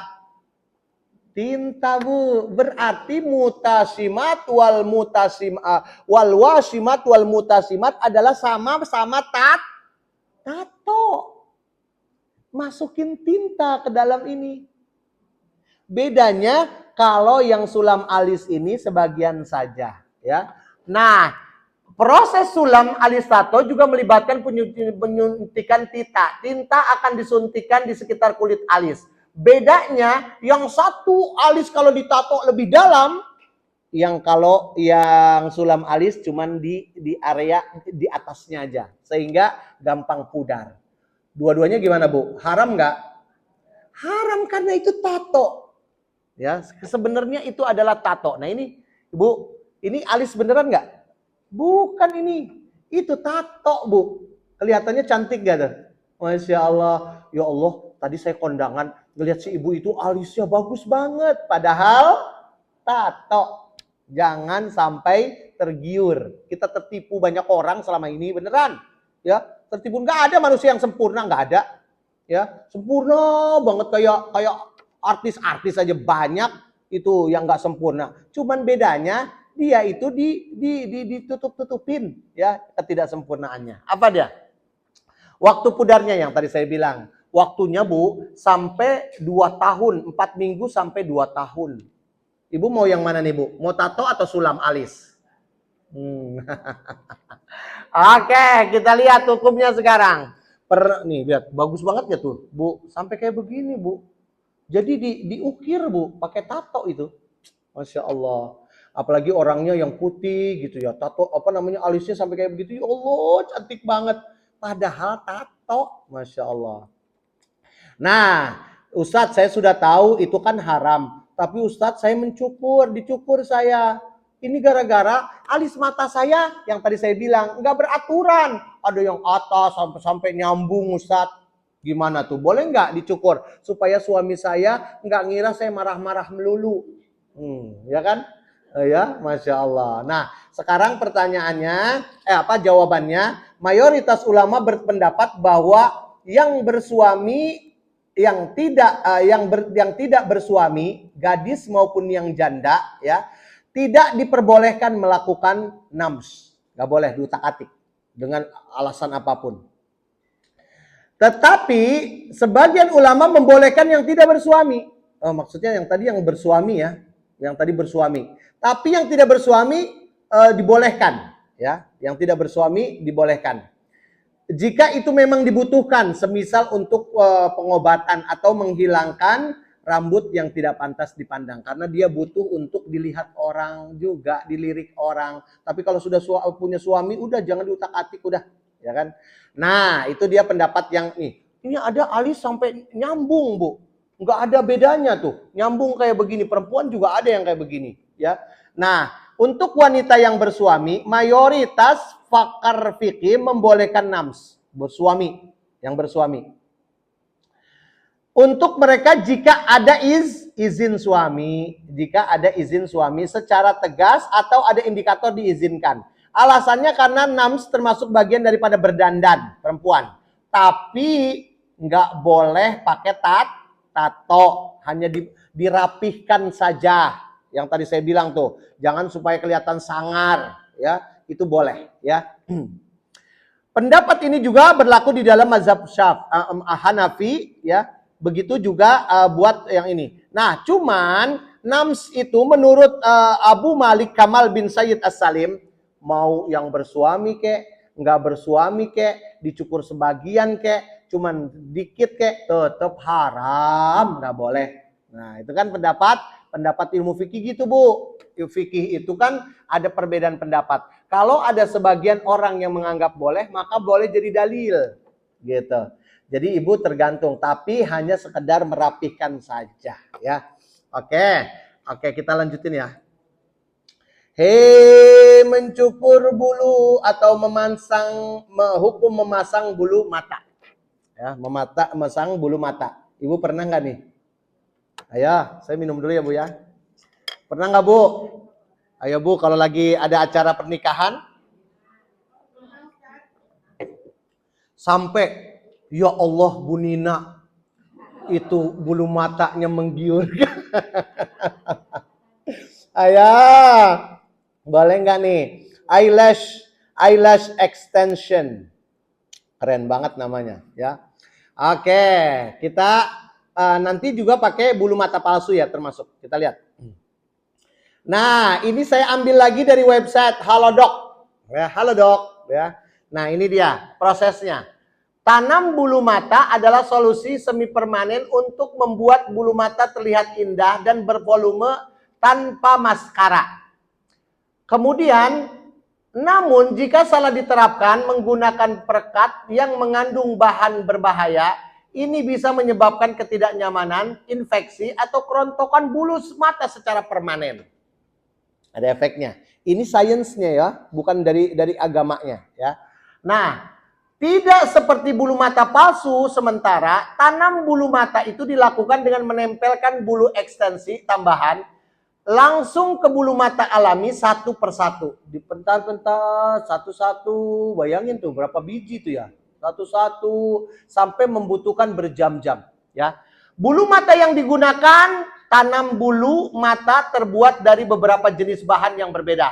Termasuk bulu sintetis, bulu palsu, dan serat plastik. Atau bahan alami seperti sutra ataupun bulu. Bu, yang bermasalah adalah ya, itu kadang-kadang diambil dari bulu mata orang. Bulu orang.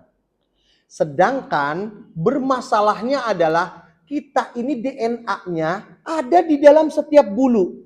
Ketika ditempelkan masuk ke dalam DNA kita, maka dia akan berantem, dia DNA-nya beradu, maka itu yang menyebabkan jadi banyak penyakit.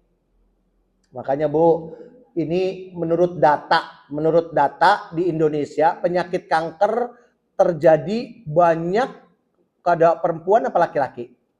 Perempuan. Nah, ini dia.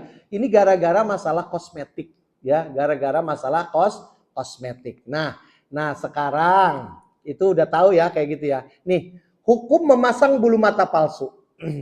Bulu mata palsu nih, Bu. Sebenarnya lagi-lagi tidak ada dalil yang menunjukkan tentang hal itu. Ya, tidak ada dalil. Kenapa? Karena bulu mata itu tidak disebutin, ya. Tetapi ada para ulama yang mengharamkan. Kenapa? Karena bulu mata itu bagian daripada alis mata juga, sama. Jaraknya nggak jauh-jauh, ya kan? Nggak boleh diapa-apain, ya. Nah, sekarang kalau bulu mata itu ditempelin di situ, ya.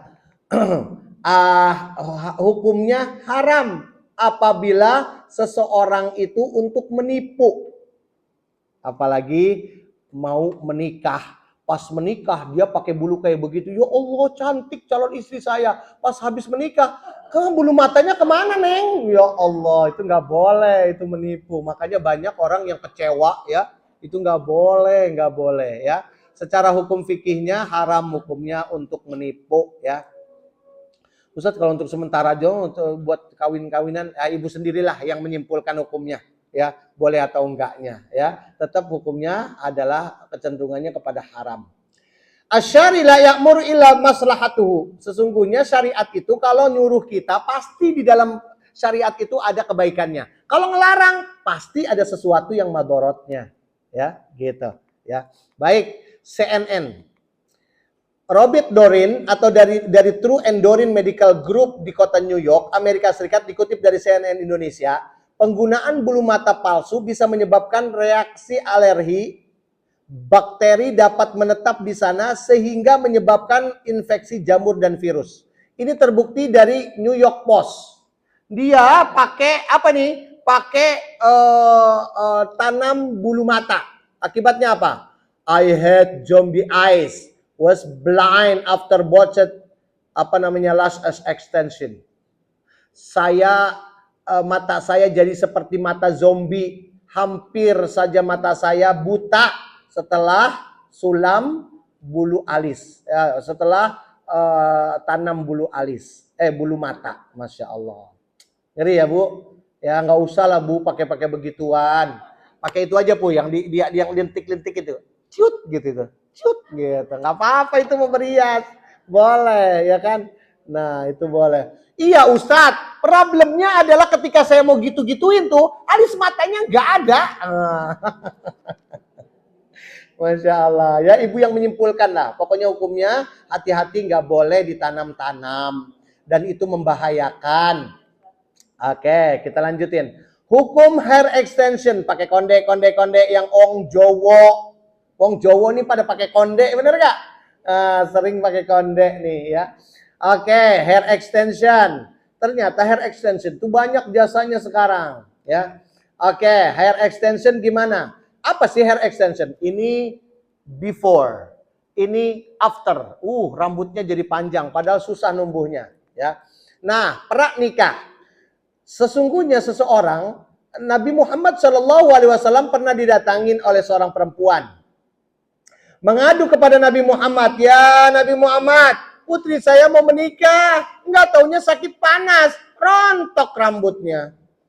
Boleh nggak nyambung rambut biar nanti suaminya nggak kecewa? Nabi Muhammad langsung ngucapin yang tadi tuh hadisnya. Allah melaknat orang yang tek di antaranya adalah al-wasilat. Siapa dia? Orang yang nyambungin rambut dengan rambut yang lain. Nggak boleh, Bu, ya. Kalau yang pasca nikah gimana? Sama, nggak boleh juga. Ada dari Rasulullah. Wahai Rasulullah, ini ada seorang perempuan, dia baru aja menikah, sakit pada rontok. Suaminya jadi gara-gara itu akhirnya jadi sebelah mata dia. Boleh nggak disambungin biar suaminya kembali cinta lagi? Nabi Muhammad nyebutin lagi. Dilaknat orang yang suka nyambung rambut dengan rambut yang lain. Gitu, ya. Nggak boleh. Jadi nggak boleh. Nah sekarang wig atau konde boleh nggak? Ustadz, kebenaran ada acara peringatan Ibu Kartini. Boleh nggak? Boleh nggak? Jawabannya tetap aja nggak boleh. Sebab kenapa? Karena kalau yang darurat aja nggak boleh, apalagi yang nggak darurat. Itu kan nggak darurat, ya kan? Apa maksudnya? Supaya orang jangan tertipu, ya kan? Ustadz, kalau budaya gimana itu Ustadz? Nah, Ibu sendiri yang menyimpulkan sekarang. Saya udah ngasih tahu contohnya. Ustadz, semuanya jadi haram minimal. Gimana ini? Gimana? Harus disampaikan, ya. Harus disampaikan. Madorotnya sangat besar. Nih gara-gara orang pakai apa dia? Orang pakai hair extension, malah rontok, malah nggak karuan.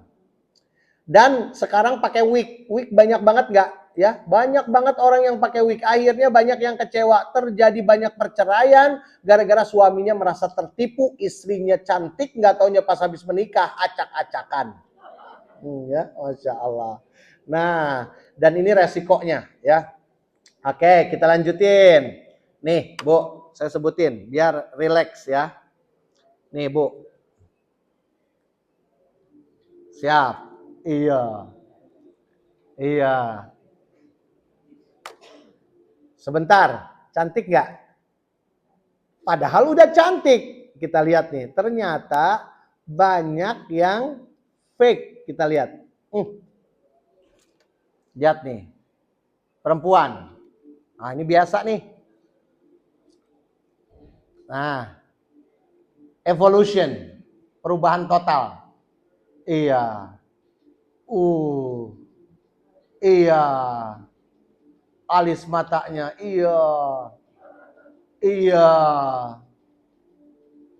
Ini kalau di laptop saya wajahnya geradakan tadinya. Pada merah-merah banyak jerawatnya. Jadi kayak gini, diedit Bu tuh. Iya, dipanjangin lehernya. Iya, diangkat. Jadi sempurna, jadilah iklan. Banyak palsu ternyata. Ibu-ibu kalau ngelihat cewek cantik banget, curiga Bu. Masya Allah itu. Pasti banyak yang palsunya. Masya Allah. Jadi jangan sampai itu berapa banyak kecantikan yang menipu. Ya, oke.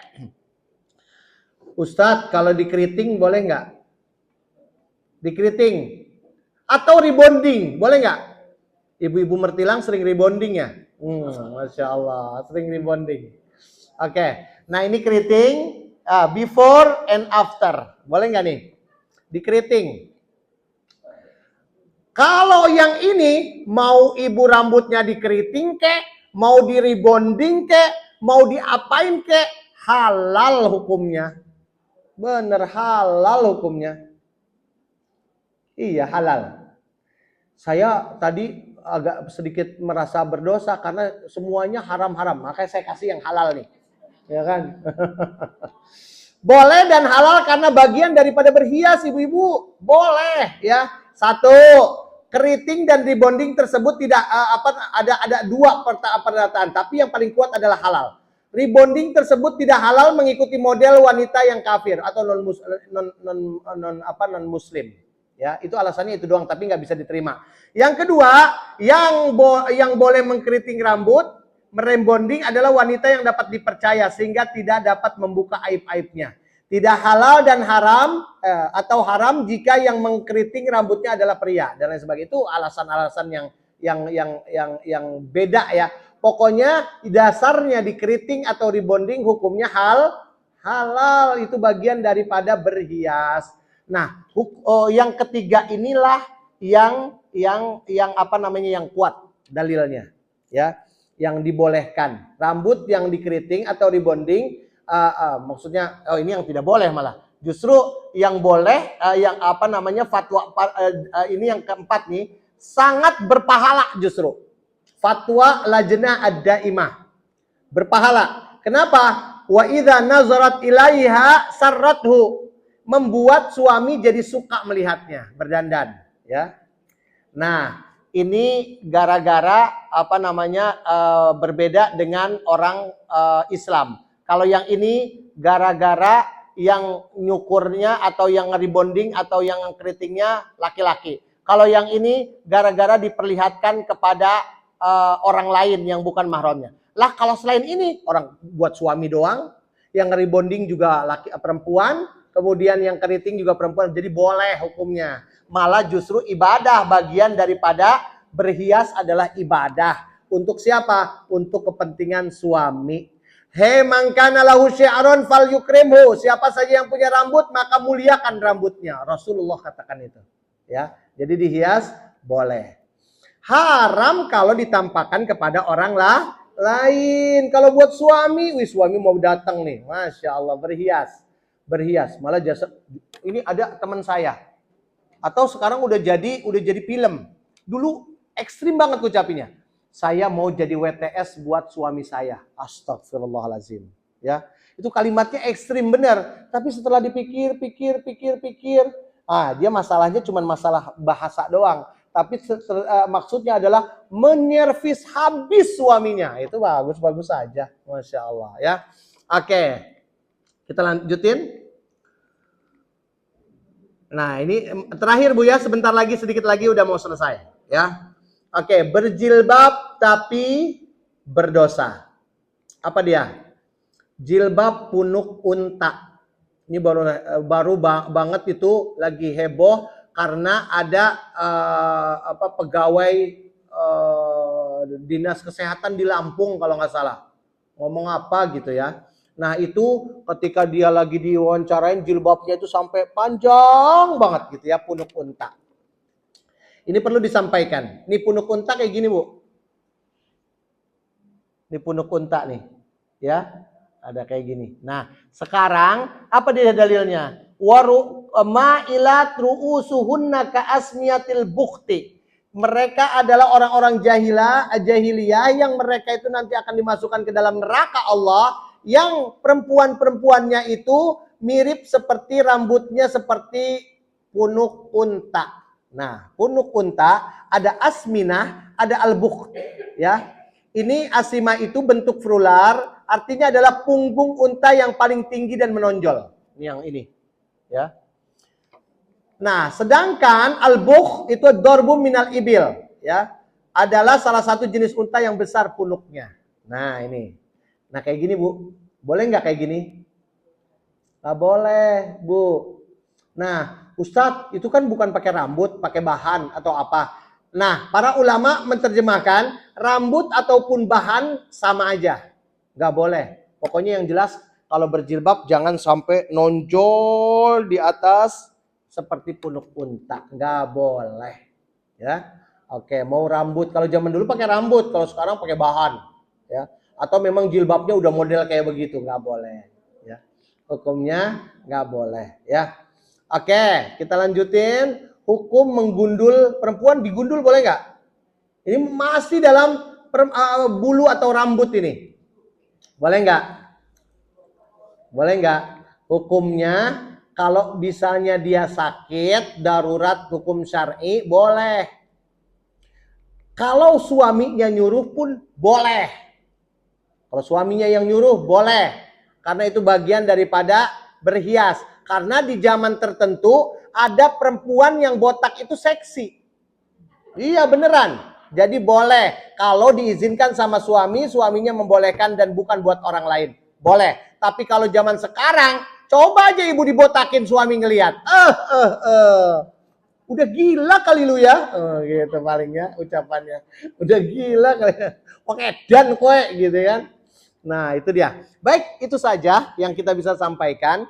Yang jelas ibu-ibu minta tolong ada 3 tadi celah di mana banyak perempuan menjadi penghuni, paling banyak menghuni neraka. Yang pertama tadi apa? Urusan sama suami. Kemudian yang kedua urusan sama lisan. Ketiga urusan penampilan. Oke, itu aja. Wah, udah banyak nih hukum fikihnya. Saya nggak ngira nih bisa sampai ke gundul. Nanti ada lagi tentang kuku. Wah, banyak. Pokoknya banyak sekali urusan-urusan perempuan. Sekarang saya pengen buka pertanyaan. Silakan ibu-ibu, silakan.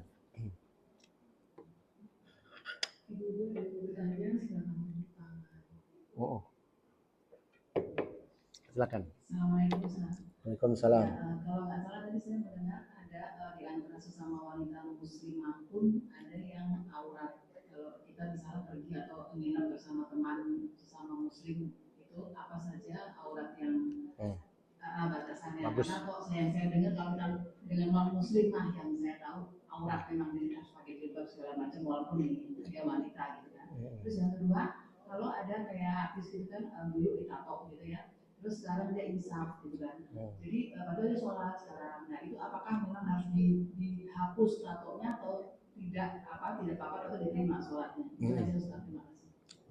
Baik. Oke. Ini bagus banget.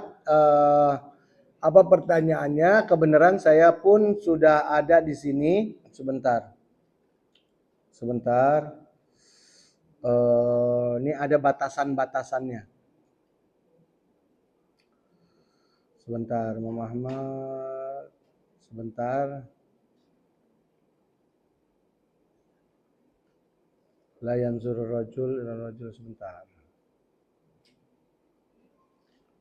Ini ada di batasan melihat perempuan.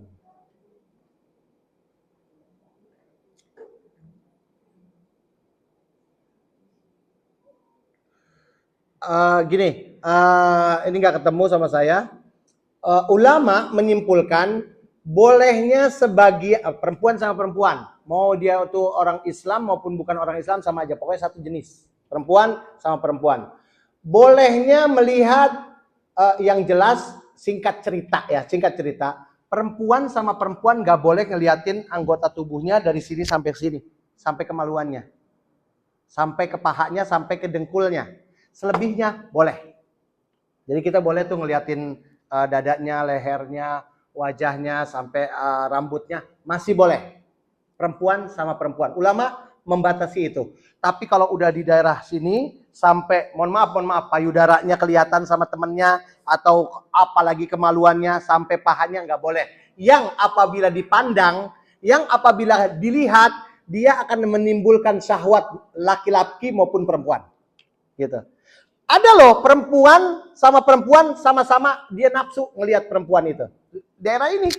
Begitu juga laki-laki. Laki-laki juga ketika laki-laki yang kelihatan misalnya daerah lekak-lekuk tubuhnya tuh yang suspek banget.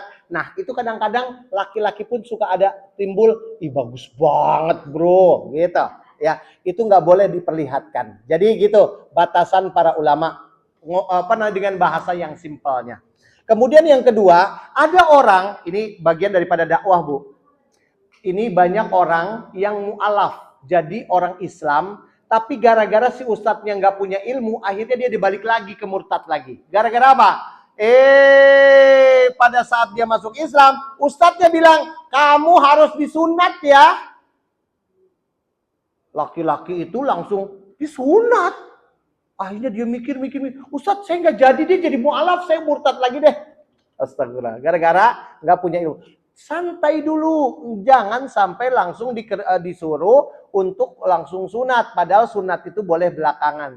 Bahkan kalau kita melihat hukum fikih, sunat itu adalah hukumnya fardu kifayah. Jadi santai dulu, nanti kalau udah kuat imannya, kuat Islamnya, maka dia baru disuruh untuk menjalankan syariat khitan. Begitu juga dengan yang tato. Pada saat dia tato, langsung disuruh dihilangin dulu. Enggak. Udah disuruh biarin aja dulu, kerjain aja dulu. Nanti kalau misalnya dia sudah kuat iman dan Islamnya, nggak usah dipinta itu. Dia nanti akan hilangkan dulu, akan hilangkan dengan sendirinya. Dia berusaha. Kalau nggak berusaha ya kita ingetin, ya. Kemudian Ustadz, kemudian dia meninggal dunia, itu yang kita takutin. Pada saat dia sudah mu'alaf, tiba-tiba dia udah lama prosesnya. Harus diingetin. Ketika dia sudah diingetin, tiba-tiba dia biarkan tanpa berusaha untuk menghilangkan, itu yang problemnya. Karena apa? Karena ini bertabrakan dengan hadis Rasulullah. Laknat Allah. Itu dia yang problemnya. Itu dia. Jadi tato itu al-ajru ala qadril masyaqqah. Atau di dalam ayat Al-Quran, ittaqullah mastata'tum. Kamu dalam bertakwa, dalam mendapatkan ridho Allah, lakukan sebisa kamu. Jadi kalau misalnya kita disuruh menghilangkan dengan cara, sekarang udah canggih Bu, ada canggih juga untuk menghilangkannya, menjedot tinta namanya. Udah canggih tapi sakit. Ya udah, lakukan sebisa mungkin, ya gitu. Nah, tiba-tiba nggak hilang juga, ada bekasnya atau apa? Udah, itu berarti kan sebisanya kita, gitu. Nah, problemnya kalau udah diingetin, tiba-tiba dia meninggal dunia. Itu dia target kita ngasih tahu supaya jangan sampai keburu meninggal dunia. Gitu ya. Oke, ada lagi yang lain? Silakan Bu.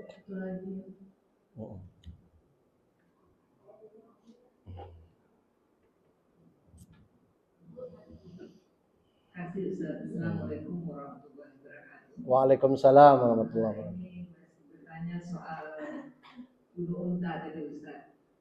Itu tadi sih kurang jelas, itu hukumnya nggak boleh, dilarang atau haram Ustaz?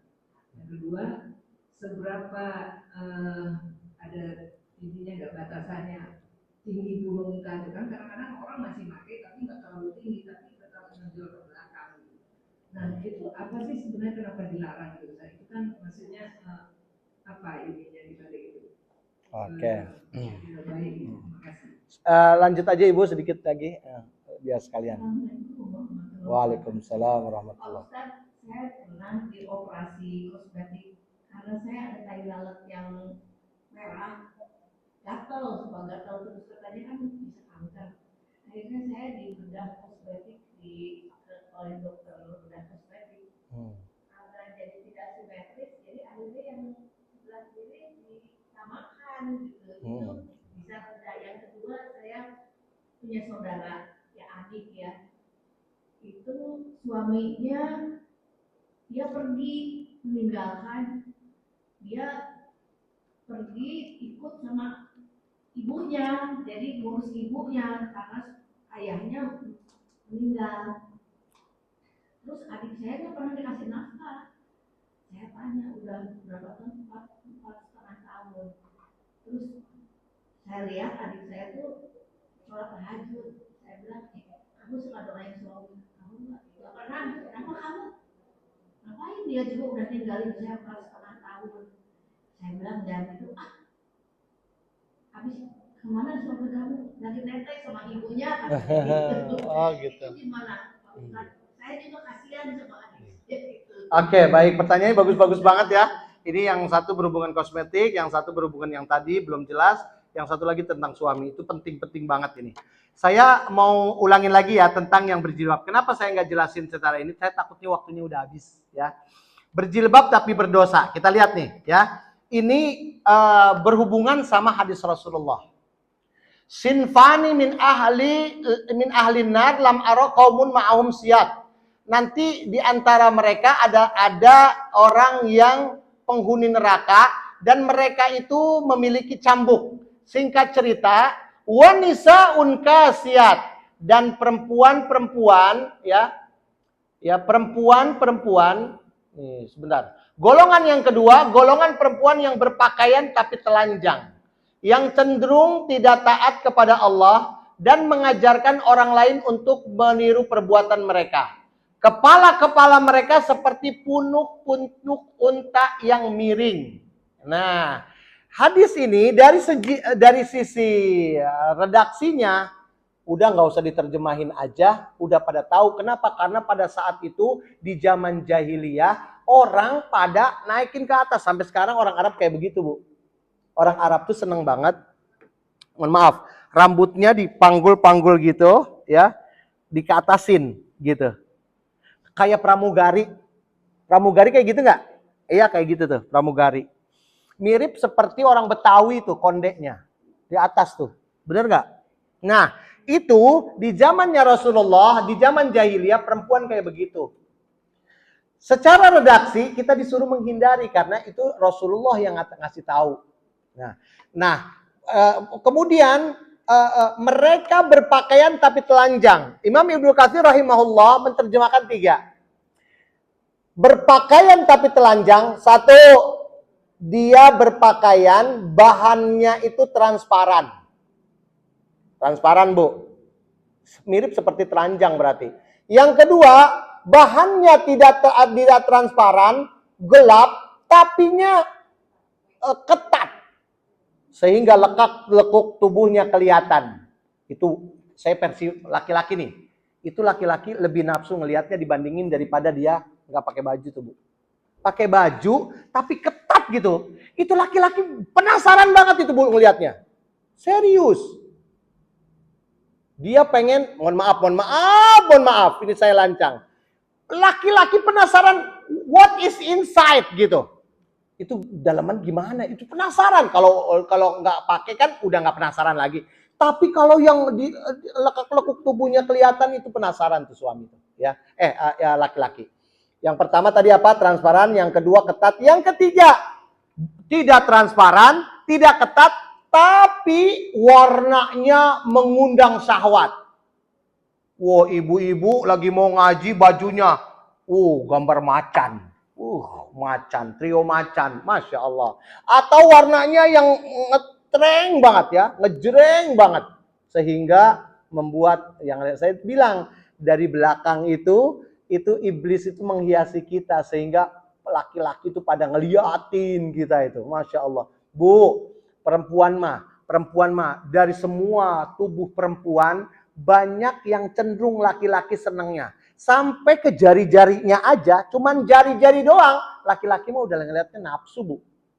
Serius, cuma nafsu. Ada lagi yang ngeliat cuman betisnya doang. Laki-laki seneng, ada kecenderungan beberapa golongan yang senang sama betisnya. Ada yang ininya nih, apa namanya nih, pundaknya. Ada yang bagian lehernya, itu laki-laki tuh. Jadi itu apa dia kerjanya siapa? Iblis. Iblis itu menghiasi itu semuanya. Itu, Bu, ya. Jadi kenapa hukumnya haram? Gara-gara memang itu mengundang syahwat juga. Alasan secara syar'inya. Tetapi secara redaksi memang ciri-ciri orang Arab jahiliyah kayak begitu. Sehingga dia kepalanya itu mirip seperti punuk unta yang mengundang syahwat sebenarnya. Gitu. Oke, baik. Yang kedua tadi ibu tadi ada benjolan, itu benjolannya harus dihilangkan gara-gara gatal, kemudian ada cenderung penyakit yang lebih membahayakan. Itu namanya udzur syar'i. Udzur syar'i itu ada alasan syar'i lid-darurah, untuk darurat. Maka ad-daruratu tubihul mahzurat. Yang tadinya nggak boleh jadi boleh gara-gara itu ada udzur syar'inya. Alasan dibolehkan. Jadi boleh. Jadi kalau udah alasan udah mengganggu atau menjadi penyakit, maka dia boleh dihilangkan, ya. Yang tadi tentang suami, Bu, ini dua-duanya salah. Dua-duanya mungkin tidak mengerti hukum syar'i, ya istrinya, ya suaminya. Kalau suami itu sudah meninggalkan 4,5 tahun, maka dia sudah melanggar akad nikahnya. Sebab setelah akad nikah, dia kemudian menyampaikan perjanjiannya di hadapan orang banyak. Makanya disebutin kan. Salah satu di antara syaratnya, apabila saya meninggalkan istri saya tanpa ada kabar selama 2 tahun, maka jatuhlah talak saya 1. Oh gitu. Jadi kalau udah nggak ada kejelasan, dia sudah jatuh talak 1. Kemudian laki-lakinya kena hukum haram setiap harinya gara-gara dia wataj'aluha kal mu'allaqah. Engkau menjadikan mereka mirip seperti layangan putus, ngegantung-gantung nggak jelas. Kalau diceraikan dia bisa menikah lagi, dia bisa punya anak. Ini diceraiin enggak, disamperin juga enggak, dinafkahi juga enggak, kal mu'allaqah, hukumnya haram. Jadi perempuannya juga harus tahu, maka perempuan boleh mengajukan perceraian kepada pengadilan. Kalau di Indonesia hukum konvensiannya. Kalau nggak bisa cerai, maka harus ada kejelasan. Suaminya harus ditegur secara syar'i. Secara syariat, suaminya harus ditegur. Ini minta kejelasan. Perempuannya pun tidak boleh tinggal diam. Sampai-sampai ngedoain suaminya, enggak. Nah itu kan udah timbul fitnah namanya itu. Ya kan? Nah, nanti takutnya perempuannya nanti tidak dapat rahmat dari Allah dengan pernikahannya itu, malah jadi banyak dosa gitu ya. Jadi harus minta kejelasan ya gitu Bu. Oke, saya kira waktunya cukup sampai jam 11 dan saya berdoa kepada Allah Subhanahu wa taala, mudah-mudahan ibu-ibu semuanya bisa menjaga batasan-batasan sehingga mudah bagi ibu untuk masuk ke dalam surga Allah. Amin. Dan kita berdoa mudah-mudahan ibu-ibu selalu sehat walafiat. Yang punya penyakit mudah-mudahan diangkat penyakitnya sama Allah. Yang sedang ada masalah dalam rumah tangganya atau dalam apapun, mudah-mudahan Allah berikan solusinya yang terbaik. Yang rezekinya lagi dipersempit, mudah-mudahan dilapangkan sama Allah. Dan yang sedang malas, mudah-mudahan diberikan semangat sama Allah. Dan apabila ibu-ibu semuanya pulang dari tempat ini, mudah-mudahan membawa ilmu yang bermanfaat, yang tambah imannya, tambah Islamnya. Amin ya rabbal alamin. Baik, kita tutup dengan sama-sama kita membaca doa kafaratul majlis. Subhanakallahumma wa bihamdika asyhadu an la ilaha illa anta astaghfiruka wa atubu ilaik. Wa sallallahu ala sayyidina Muhammadin wa ala alihi washabbihi wasallam walhamdulillahi rabbil alamin. Silakan ibu-ibu.